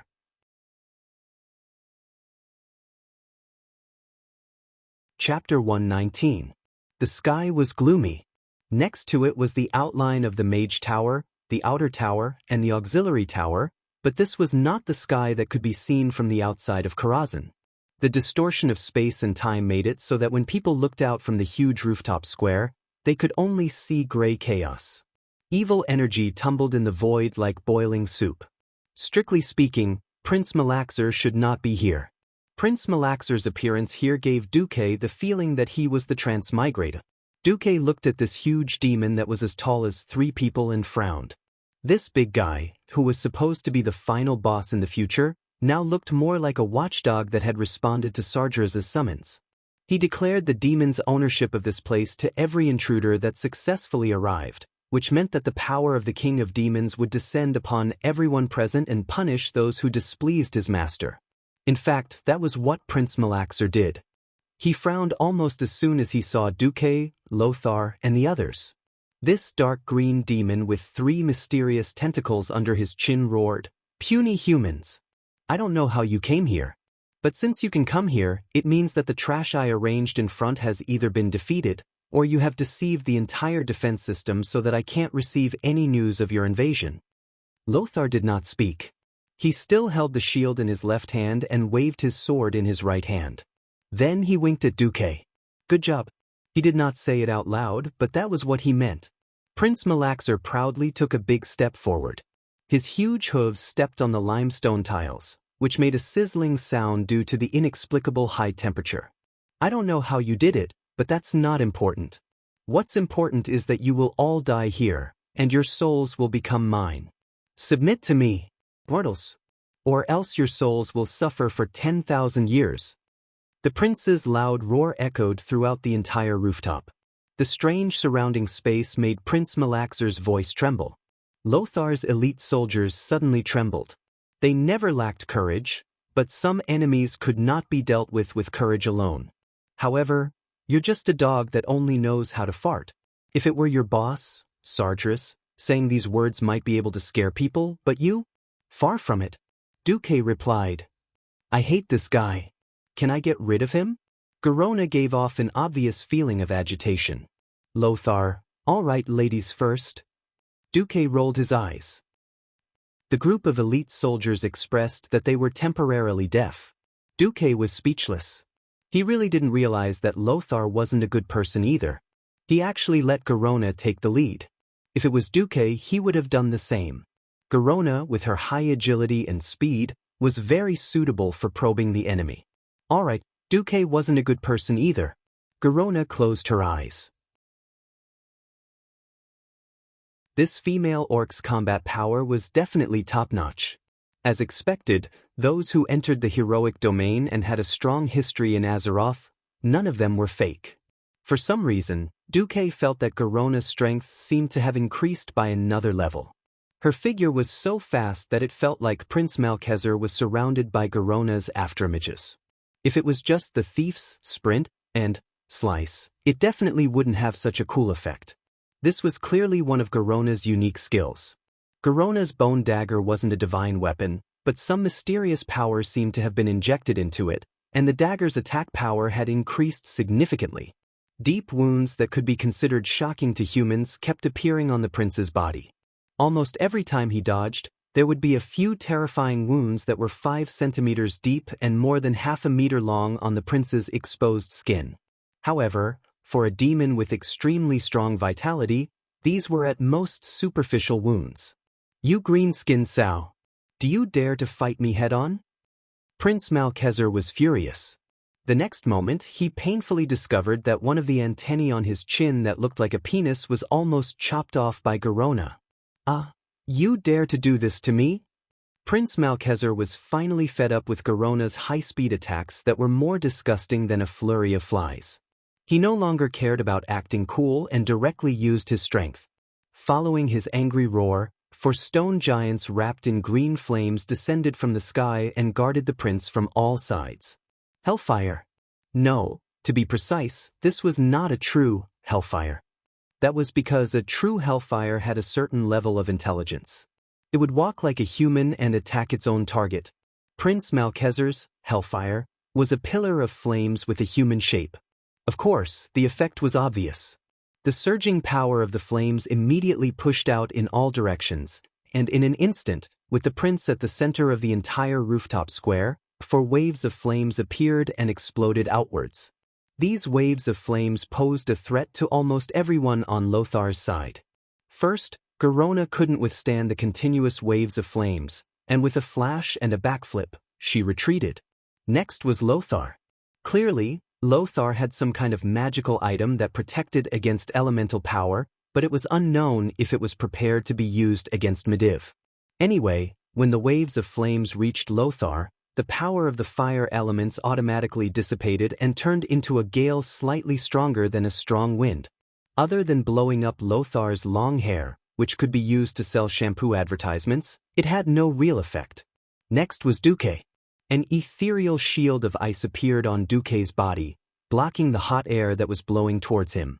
But for the average Storm City elite soldiers, the area affected by these 4 waves of flames became an insurmountable death zone. This was not a power that could be easily matched by mortals. Among the elite soldiers who had spread out to prepare for battle, the elite soldier closest to the prince was the first to be unlucky. Ordinary shields might be able to defend against arrows and swords, but they definitely could not defend against flames. The guy who bore the brunt of the flames was not only sent flying by the surging waves of flames, but also dragged away the other elite soldier who tried to hold him. Everywhere he looked, people were thrown off their feet, and that was not all. Almost everyone was covered in large and small flames. Cries of alarm rang out incessantly. "Stand down! Put out the fire!" Lothar's expression was not good. This not only meant that the 3 of them were the only ones left in this battle, but it was also very likely that these soldiers would not be of any use in the battle with Medivh later. The opponent's strength was completely beyond imagination.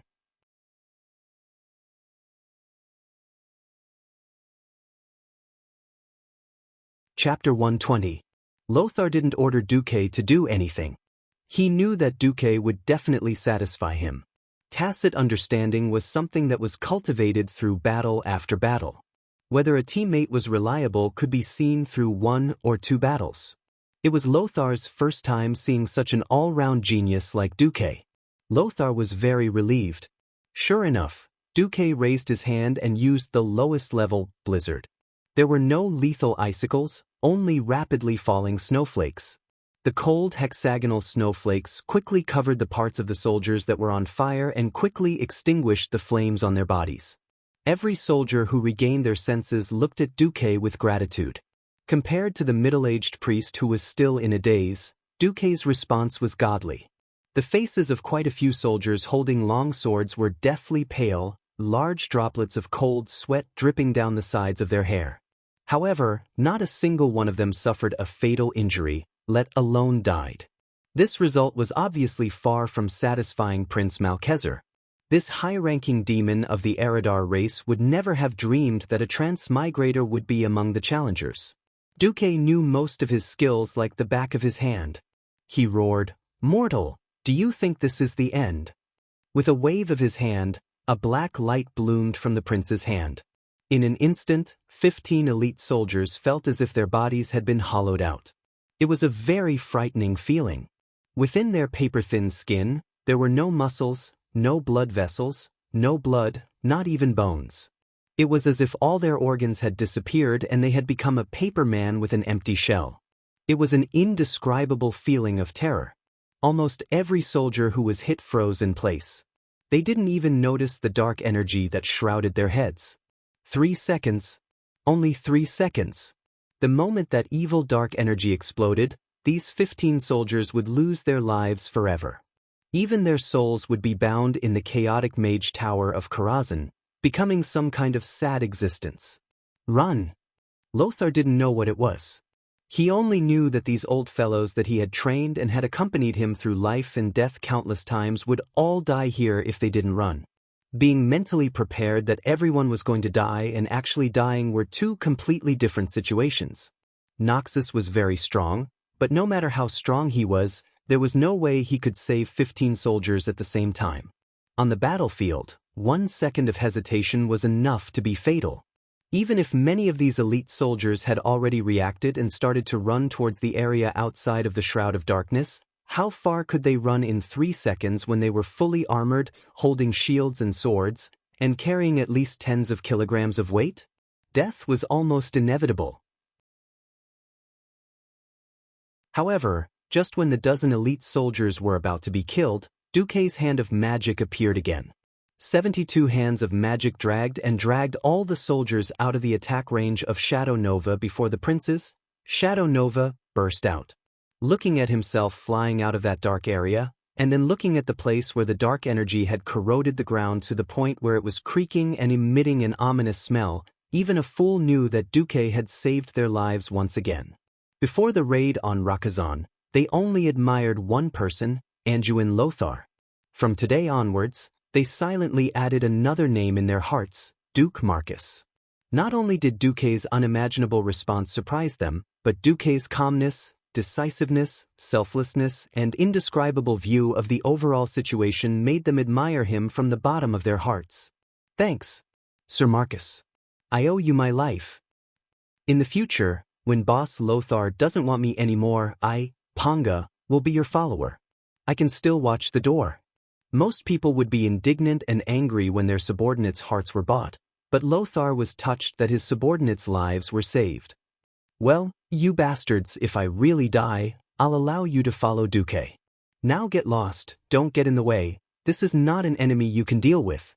Lothar's elite soldiers retreated far away from the rooftop square.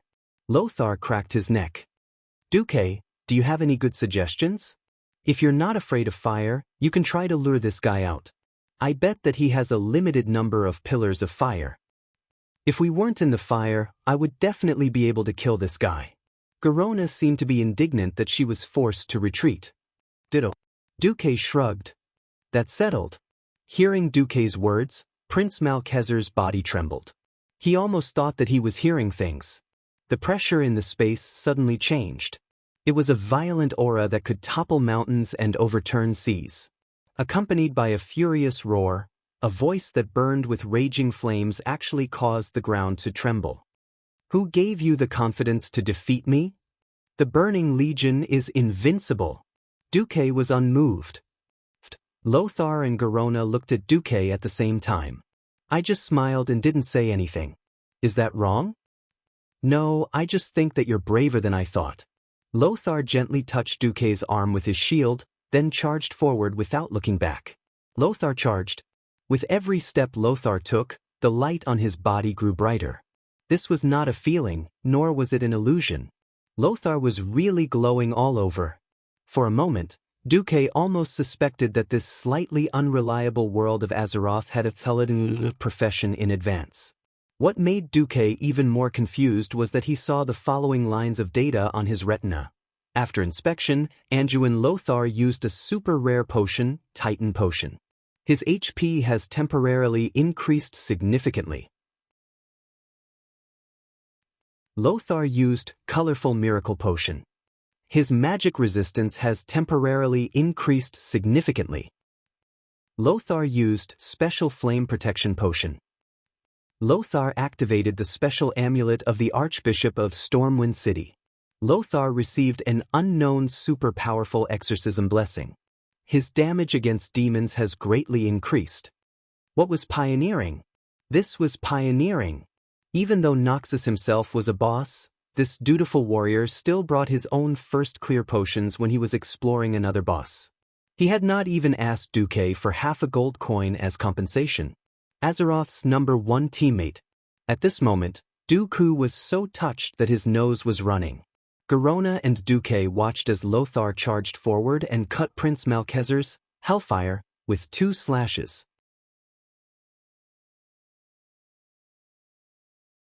Chapter 121. To Dooku, it had always been a big question mark as to how strong the fellow who stepped into the realm of heroes in Azeroth was. Purely from the perspective of physical strength, agility, and vitality, Lothar did not exceed the limits of a human. However, with the support of the warrior's unique rage power, Lothar made a series of unimaginable moves. A normal charge and a warrior's special charge were 2 completely different concepts. Even though a warrior's charge could only be used once in a battle, the powerful impact this time was very precious. It was the first time Dooku had seen Lothar's charge. It should be said that Lothar did not even use his full strength against Evil Hoof. Lothar's military boots made a high-speed grinding sound, and in the next instant, his entire body suddenly turned into a stream of light, crossing the more than 10 meters between him and Prince Malchezer. According to a normal human's charge, Lothar would only rush to the prince's feet, but Lothar's charge unreasonably rushed into the air. Prince Malchezer's words came to an abrupt halt, because he saw a shield that was not big, but was big enough to cover his entire ugly face, rapidly enlarging in his vision. Bam! The shield bash that came right at Kieran's head sent the prince into a daze. The strong impact landed on the prince's nose, and the unsuppressible soreness and pain made the prince want to cry. This was not the end. The feeler on Prince Malchezer's chin that looked like a penis that was almost chopped off by Garona just now was really chopped off this time. Lothar deliberately took the blame for Garona's mistake with his strength. Just like that, the hatred created by Garona was perfectly inherited by Lothar. Dooku had once heard of such an unreliable legend that the males of the Eridar tribe treated the 3 tentacles under their chin as precious as their own little brothers. Whether this legend was reliable or just fabricated by some unscrupulous author, there was no way to know. In any case, when the tentacle was directly chopped off by Lothar with the king's sword, Prince Malchezer was enraged. He was truly enraged. Go to hell, human. He was not knocked down by Lothar's charge and shield. The prince displayed the strong physique of the demon race. His body, which was leaning back due to the heavy blow, suddenly bounced back like a spring under the effect of his powerful waist and abdomen. His fist, which was larger than a calf, came crashing down. Quick and ferocious. This was the problem that humans often encountered when fighting against giants. The huge difference in size would cause humans to be unable to withstand the inhuman strength if they were not careful and were hit by a fierce blow. Humans would be crushed and instantly killed by the terrifying difference in strength that could not be made up for with training. Time seemed to have stopped at this moment. The higher-ranked demon couldn't hide the surprise on his face. How is this possible?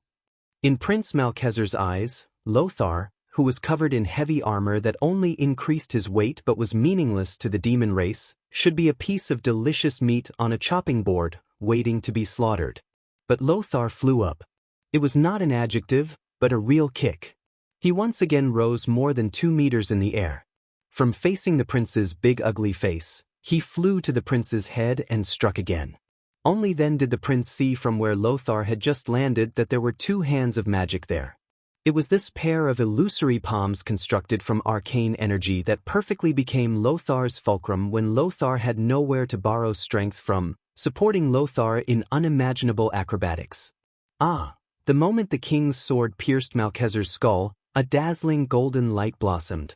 A pair of seemingly burning golden wings of light extended from Lothar's back, breaking through the chaotic void on the roof of Karazhan, creating an additional passage between Karazhan and the world of Azeroth, which was located in the gap between the astral world and Karazhan. This passage glowed with golden light. On the sword, a golden storm filled with a holy aura blew up.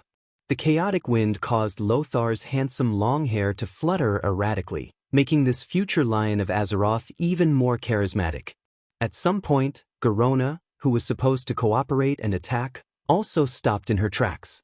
Standing on the head of this huge demon who was at least 6 meters tall, Lothar's expression was very calm, as if his soul was wandering in the sky. He seemed to be feeling something, savoring something, or listening to the melodious sound of chimes coming from a tall building in the distance. At this moment, even Duque heard the sound of metal clashing coming from above. Raising his head abruptly, Duke realized that he had unknowingly stepped into a strange period of history. Ever since he came to this world, at every moment, there were thousands of voices singing his legend. Every minute and every second, there were thousands of wills swearing to inherit his ideals. As if responding to Lothar's golden wings of light, Duque saw an illusory figure in the floating golden clouds on the battlefield. It was a knight. His face was clearly a blur in the eyes of the bystanders. But everyone could feel his gaze on Lothar. No, he was not only looking at Lothar, he was also looking at the entire human race. That's right. The crown on his head proved his identity, the only emperor recognized by the 7 major human kingdoms in the history of Azeroth, Thoradin the Great. His gaze fell on the sword in Lothar's hands that was piercing the demon's head. He smiled. It was a smile of approval. Those who fight for humanity will receive my protection. After leaving a soft murmur, Thoradin the Great's figure disappeared. The next moment, the sword in Lothar's hand emitted a bright light. Prince Malchezer's huge greenish-blue body, starting from the head that was pierced, seemed to turn into gravel in the wind and disappeared in the golden light. Duque was stunned. He never thought that Prince Malchezer would be a problem for him, Lothar, and Garona. Just one big move from Lothar was able to instantly kill Prince Malchezer, who would become the final boss of Karazhan in the future. That was a bit too much. The prince's figure disappeared. Lothar descended with a gorgeous, eagle-like dive, his metal boots hitting the bluestone ground with a clear clang. There was no joy of victory on Lothar's face. Instead, it was as if he was facing a great enemy. Not only him, but Duque and Garona also had the same expression. "Come out, old friend. I can already feel your aura." With a chuckle, the surrounding scenery suddenly changed. For some reason, they had already arrived at Mediva's workshop inside Karazhan. In the middle of the three, the super boss Mediv, who directed the entire incident at the Dark Portal, appeared.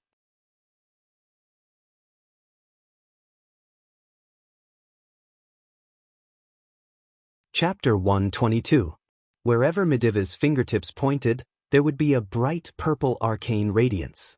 As mysterious veins of light flowed from top to bottom, the things in Duque, Noxus, and Garona's field of vision were being constructed at a high speed. Power that could not be understood and measured by science surged out, and the surrounding scene was like an oil painting with its canvas removed, revealing its true form. When the last round of dazzling light bloomed, everything changed. The void and chaotic sky became the roof of Mediva's workshop, and sunlight shone through the colorful glass windows, filling the entire workshop with a holy atmosphere like a church. There were 12 huge marble pillars around the workshop, forming a cloister around the periphery. In the middle of the workshop was a large pool with a diameter of 20 meters. It was filled with a blue liquid that was slowly churning. Duque only needed a glance to understand what it was. Mana. Mana that was rapidly condensed.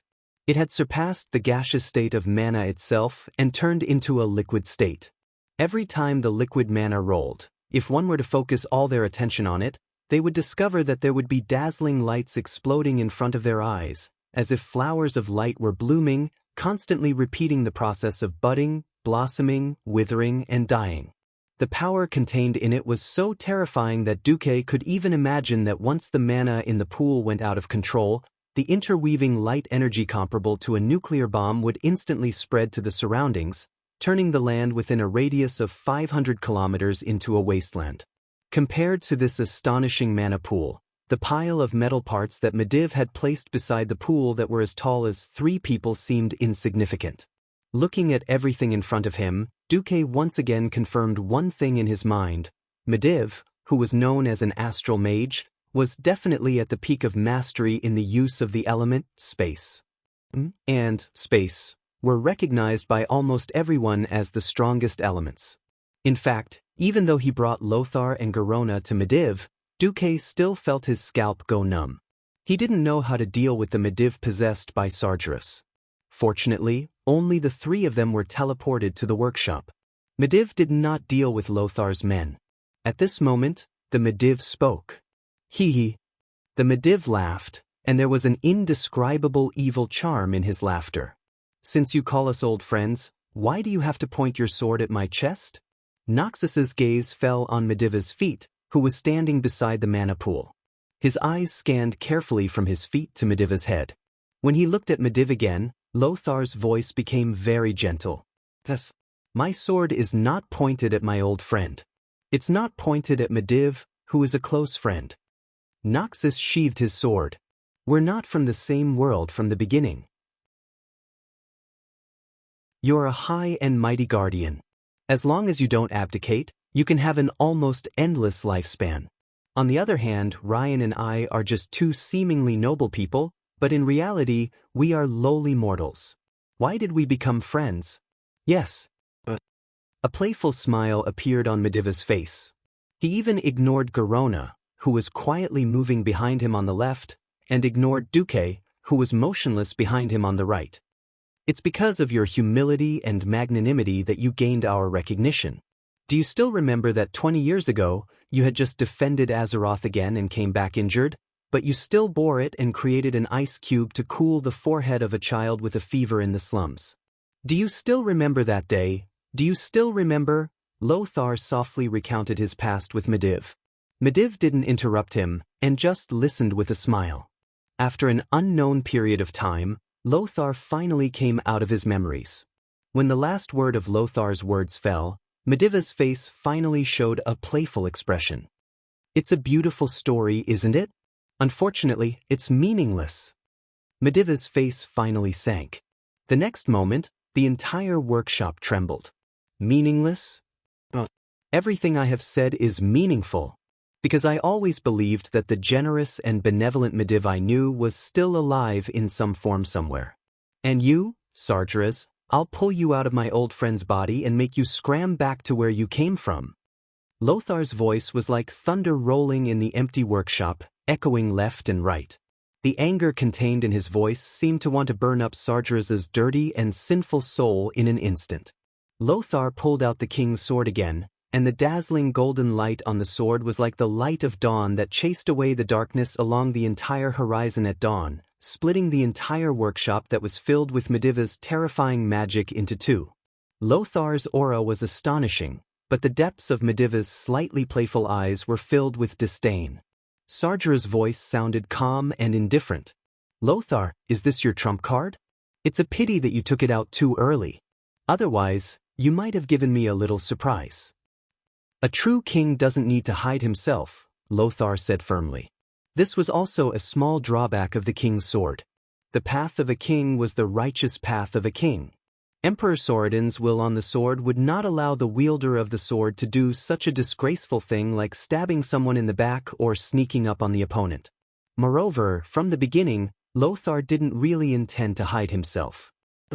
The so-called king isn't even an ant in front of me, the invincible king of the realms. An incomparably terrifying will spread out from Medivh's body. As a direct opponent of Sargeras, Lothar was definitely the first to bear the brunt. The will of the Demon King wasn't just simply terrifying. Countless images, large and small, continuous or intermittent, flashed across Noxus's spiritual sea, constantly impacting Noxus's will. Those weren't ordinary images. They were images of worlds that had been destroyed by Sargeras's burning legion over the past 10,000 years or so. The cruel and crazy demons turned beautiful planets into barren, scorched lands, and killed millions of all kinds of creatures. Slaughter, destruction, destruction. This was the main theme of the burning legion. At this moment, Lothar heard the cries of billions of creatures, and tasted their sorrow, pain, and despair. Before he knew it, Lothar had already knelt on one knee. His face was pale, and his forehead and hair were all dripping with cold sweat. His eyes were pitch black, as if he was about to faint. Noxus felt like a lone boat in a boundless sea of rage. Under the boundless black storm, he was hopelessly enduring the onslaught of the storm, and his boat would be destroyed at any time. He was completely subdued by Sargeras' terrifying will.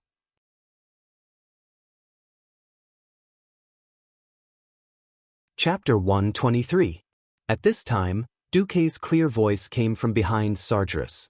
"Fallen Titan, destroyer of worlds, lord of the burning legion, great king of demons, have you forgotten your tragic defeat in Azeroth 10,000 years ago? Or when you were the son of the former guardian of Azeroth, Egwene, you accidentally fell and became retarded at birth? I really don't know where your invincibility comes from. About 25,000 years ago, Sargeras betrayed the Pantheon Council formed by the Titans of Creation, created the Burning Legion, and began his burning expedition. After taking in Kill, Jaden, and Archimonde from the Eridar demon race, Sargeras had a smooth-sailing life for the next 15,000 years. He won every battle. However, 10,000 years ago, during the invasion of planet Azeroth, he was defeated by the native race of Azeroth and the derivative species of the experimental creations left behind by the Titans. Although Sargeras could blame that failure on his inability to directly descend to planet Azeroth, or on the fact that the dragon soul created by the power of the entire dragon race destroyed the portal, a failure was still a failure. The failure in Azeroth had become the biggest stain in his life ever since he betrayed the Pantheon and established his own power. He still hadn't been able to wash it off until now. Needless to say, in order to sneak into Azeroth this time, he didn't hesitate to pretend to be killed by Egwene, a small guardian, and then corroded and devoured the soul of Egwene's son, Medivh. For the great boss of the Burning Legion, this couldn't be said to be a very degrading thing. One could imagine that even if he won this time because of this method, he would be ridiculed to death by his old rivals, the Titans, when he faced his other old rivals again.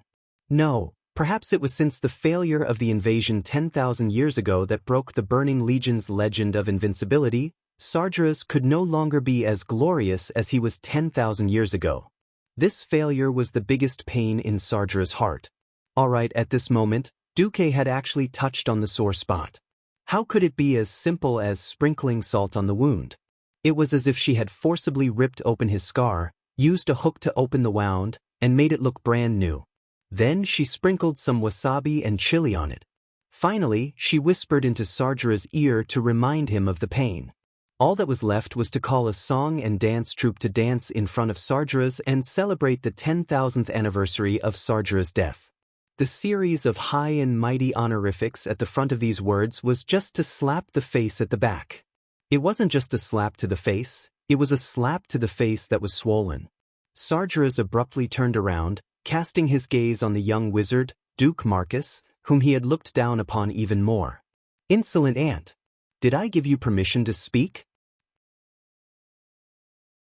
Mixed with Sargeras' terrifying anger that soared into the sky, the boundless pressure that seemed to be able to burn the entire planet shifted from Lothar's body and suddenly pressed down on Duke's body like a mountain pressing down on him. Hearing that Duque had helped him out of the predicament, Lothar was still a little happy, but then he widened his eyes and subconsciously extended his left hand that was tied to the shield towards Duque. This was because he realized what Duque was about to face. That kind of endless fear was definitely not something a young lad could bear. Having seen the trials and tribulations of life, bearing the death of his beloved wife, and facing the death of his comrades, Lothar's first half of life could be said to be incomparably rich. Even Lothar, who thought that his mind had long become as hard as iron, didn't dare to say what would happen if Sargeras' pressure continued just now. What would happen if it was suddenly Duque who had to bear all of this? Lothar simply couldn't imagine. In his opinion, the young wizard Duque had already done a perfect job. He had successfully used his wisdom and magic to bring him and his men to Medivh. If it were any other wizard in this world, they might not necessarily be able to do this. Just this alone made Lothar feel that Duque was already a little hero. However, Medivh, who was controlled by Sargeras, was too terrifying and powerful. Lothar really didn't dare to imagine the scene of Duque's guts being torn apart. But his extended left hand was destined to be unable to grab anything, and nothing could be stopped. At this moment, Lothar, Garona, and Sargeras were stunned at the same time. That violent pressure that should have been able to crush the mind of any mortal in the world was completely unaffected by Duque. No matter how strong your aura was, he still looked like he was taking a leisurely stroll. He even winked at Sargeras and stretched out his right pinky. Actually, your aura can be stronger. My small body can still take it. What the hell is this? What exactly happened? The face of Medivh, who was possessed by Sargeras, was full of confusion. He really couldn't understand why even the insignificant human named Anduin Lothar, who had the strongest willpower among the three of them, almost succumbed to his demon king's aura. But Duque didn't fall for it. This wasn't some kind of immunity in his mental state, but a kind of blind confidence that should have been built on past achievements. That's right. It should be that Duque felt that he had an absolute psychological advantage over Sargeras. Sargeras was about to go crazy. His eyes were filled with fear and resentment. Duque's excessively young face was filled with confidence from start to finish. This wasn't the first time he had thought of asking the system elf to help him separate his spiritual sea after being afflicted with fear, so that the information from the outside would first pass through a relatively independent space, and after filtering and analysis, it would be delayed for a 10,000th of a second before entering his mind. Also, Duque's confidence was really based on achievements.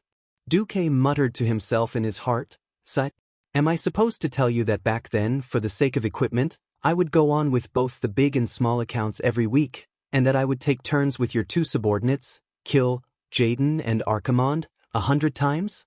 Perhaps it was a joke, or perhaps it was a mental victory, or perhaps it was Duque's firm belief that as long as he brought Lothar and Garona to Medivh, history would be on the right track again. Anyway, it didn't matter whether the others were afraid or not. Duque wasn't afraid, and so he just smiled and annoyed Sargeras. Ugh, it feels so good to show off in front of a super boss. I've changed my mind, Ant. You'll be the first to die. Sargeras let out a deafening roar. At this moment, Lothar made his move. The king's sword blossomed with dazzling golden light, and became one with the stream of light when he used charge. Medivh, who was controlled by Sargeras, quickly turned his staff and pointed it at Lothar. At this moment, Duque saw a strange scene. The passage of time seemed to have become stagnant, and every speck of dust, every ray of light, and even everything around him were moving in a strange trajectory. The female half-orc legendary assassin, Garona, who had been extremely low-key and concealed her aura and presence, made her move. Chapter 124. How strong was Garona? This had always been a question mark. The legendary assassin who would be infamous for killing King Lang in the future was still a half-orc who fought for the humans she loved. It was simple. The whole tribe was against her, and no clan was willing to accept her. But the humans, especially Lang and Lothar, chose to accept her. This made Garona, who had lived a miserable life as a slave, feel warmth in her heart. Perhaps it was to repay a debt of gratitude, or some other emotion. Garona's performance was very pure and straightforward. With a light stomp of her feet, the two curved bone daggers in Garona's hands were already hanging upside down like a crescent moon. Before she attacked, there was a distance of 10 meters between her and Medivh. For many mages, this was a safe distance, and they could clearly see each other's every move. But in the blink of an eye, the sharp blade of the dagger was less than 2 centimeters above the back of Medivh's neck. Shadow Step, a unique skill for thieves. Garona relied on it to easily cross such a long distance, disappear from the shadows, and then reappear in the shadows. When her dagger approached Medivh's vital point, Duque also felt a chill in his heart. Why did he cooperate with Lothar and the Medivh possessed by Sargeras to argue? Wasn't it to attract Medivh's attention and give Garona a chance to deliver a fatal blow? In order to cover Garona, Duque even rushed to use Calm in Mind and Pyroblast before Garona could attack, and instantly threw a blinding fireball in front of Medivh. Duque did his best. Even if at this moment, Duque wasn't the person involved in this attack, he was still able to clearly understand how fierce and dangerous this attack was. There was no terrifying aura of stars exploding above her head, causing the world to collapse, nor was there any thunder. Garona's dagger did not carry a trace of smoke, there was no sharp sound of wind breaking, and there was not even a trace of aura. If one had to ask what it was like, it would be a kind of hunting that was close to animal instinct. Yes, Medivh was the prey, and Garona was the hunter. Even though they were 10 meters apart, Duque still felt that he would not be able to dodge this attack. This was a real world. Perhaps Medivh was very powerful, but in the end, Medivh was still a mortal. One would feel pain if they were injured, and if they were seriously injured, they would die. If Garona could kill Medivh in a second, it would be a joyous occasion. Unfortunately, there were no ifs. If time was a fast-forward movie, then it would definitely be frozen at this moment. There shouldn't be any sound in the air, but the moment Garona appeared behind Medivh, a strange gurgling sound came from the air.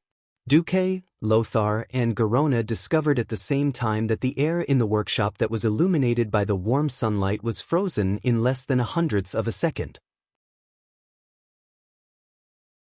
This effect was completely the super upgraded version of Duque's, de Song's cold prison. Under the effect of Medivh's vast magical power, all the water vapor in the entire workshop was frozen into a white mist, and then turned into sand-like ice particles that fell like dust. The 12 huge pillars were instantly covered with white frost, and every place in the workshop that had water in it was instantly frozen. When water froze, its volume would increase. The ice cubes from different places collided fiercely for the limited space, and then there was the sound of ice cubes shattering. Duque's big fireball and Lothar's charge were both interrupted by the huge wave of cold air that gushed out of Medivh's body, and the two were almost blown away. And Garona, who was in the frozen core area, turned into an ice sculpture in the blink of an eye. Not only Garona, but the space several meters in diameter around Medivh was also frozen because of the cold air. The frozen Garona's posture was very beautiful. She lifted her left knee and straightened her right leg. Her arms that were like the wings of a white crane almost completed the final joint attack and stabbed the sharp blade into Medivh's neck. It was just a little bit, but it became a huge chasm. Medivh turned around with a face full of anger, and looked back at Garona, who had turned into an ice sculpture with a determined expression without a trace of hesitation. Bastard! Lothar seemed to be a little confused as to why Medivh was so angry. Originally, in Lothar's imagination, Garona was already a dead person. As long as Medivh broke Garona's ice sculpture with his staff, this extremely straightforward half-orc beauty in his impression would immediately die. Medivh did hit it with the head of his staff. A crack on the ice sculpture quickly spread in all directions. This blow, which was infused with some magical power, brought about a strange reaction on Garona's body, and the crack spread from Garona's strong body. Pieces of ice, big and small, peeled off from Garona's body like a broken mask. With the loudest cracking sound, when the shattered ripples spread to Garona's entire body, Garona, who was already a little dazed from the freezing air, fell out of the ice sculpture while shivering.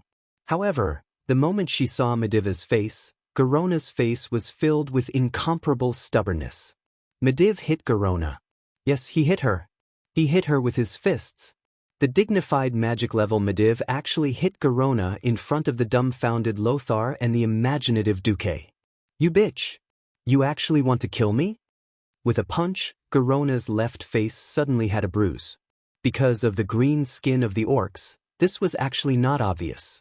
Why can't I kill you? Garona, who had temporarily lost the ability to move because of the ice, asked stubbornly. Bitch, why don't you think about who spared your life? Let an assassin like you who pretended to be an emissary live. You actually don't know how to be grateful, and you still want to kill me? Medivh, or perhaps Sargeras was still angry, punched her again. It's my greatest shame to be possessed by a weak male like you. Wait, something seems wrong. Lothar's facial muscles instantly froze. And Duque suddenly remembered a secret, that was the story of a savior named Medivh in the future. Medivh, one of the founders of the new Tirisful Council. In order to resist the invasion of the world of Azeroth by the ancient gods, he ran around everywhere. In particular, this Medivh was a mix of orcs, Draenei, humans, and titans. That's right. He was the child of Medivh and Garona. Garona used to be one of the assassins sent by Ghoul Dan to pretend to be an emissary and assassinate Medivh. Medivh killed all the orc assassins except Garona. Then Garona was sent back to deliver a message to Ghoul Dan, and Ghoul Dan sent her to Medivh's side as a spy to serve the interests of the orcs. The Madi civilization knew all of this, but they kept her here. The official explanation in the game was that two lonely souls were attracted to each other. This description was so artistic, now it didn't seem artistic at all. It was clearly someone's dirty words when he was having a headache. Whether it was Medivh's dirty words or Sardra's dirty words, this was no longer important. The important thing was that this kind of dirty words almost blinded Duque's dog eyes. You're tuning in to the Passion Pages YouTube channel. We're so grateful for your support, and don't forget to subscribe to join us on this incredible journey through captivating stories.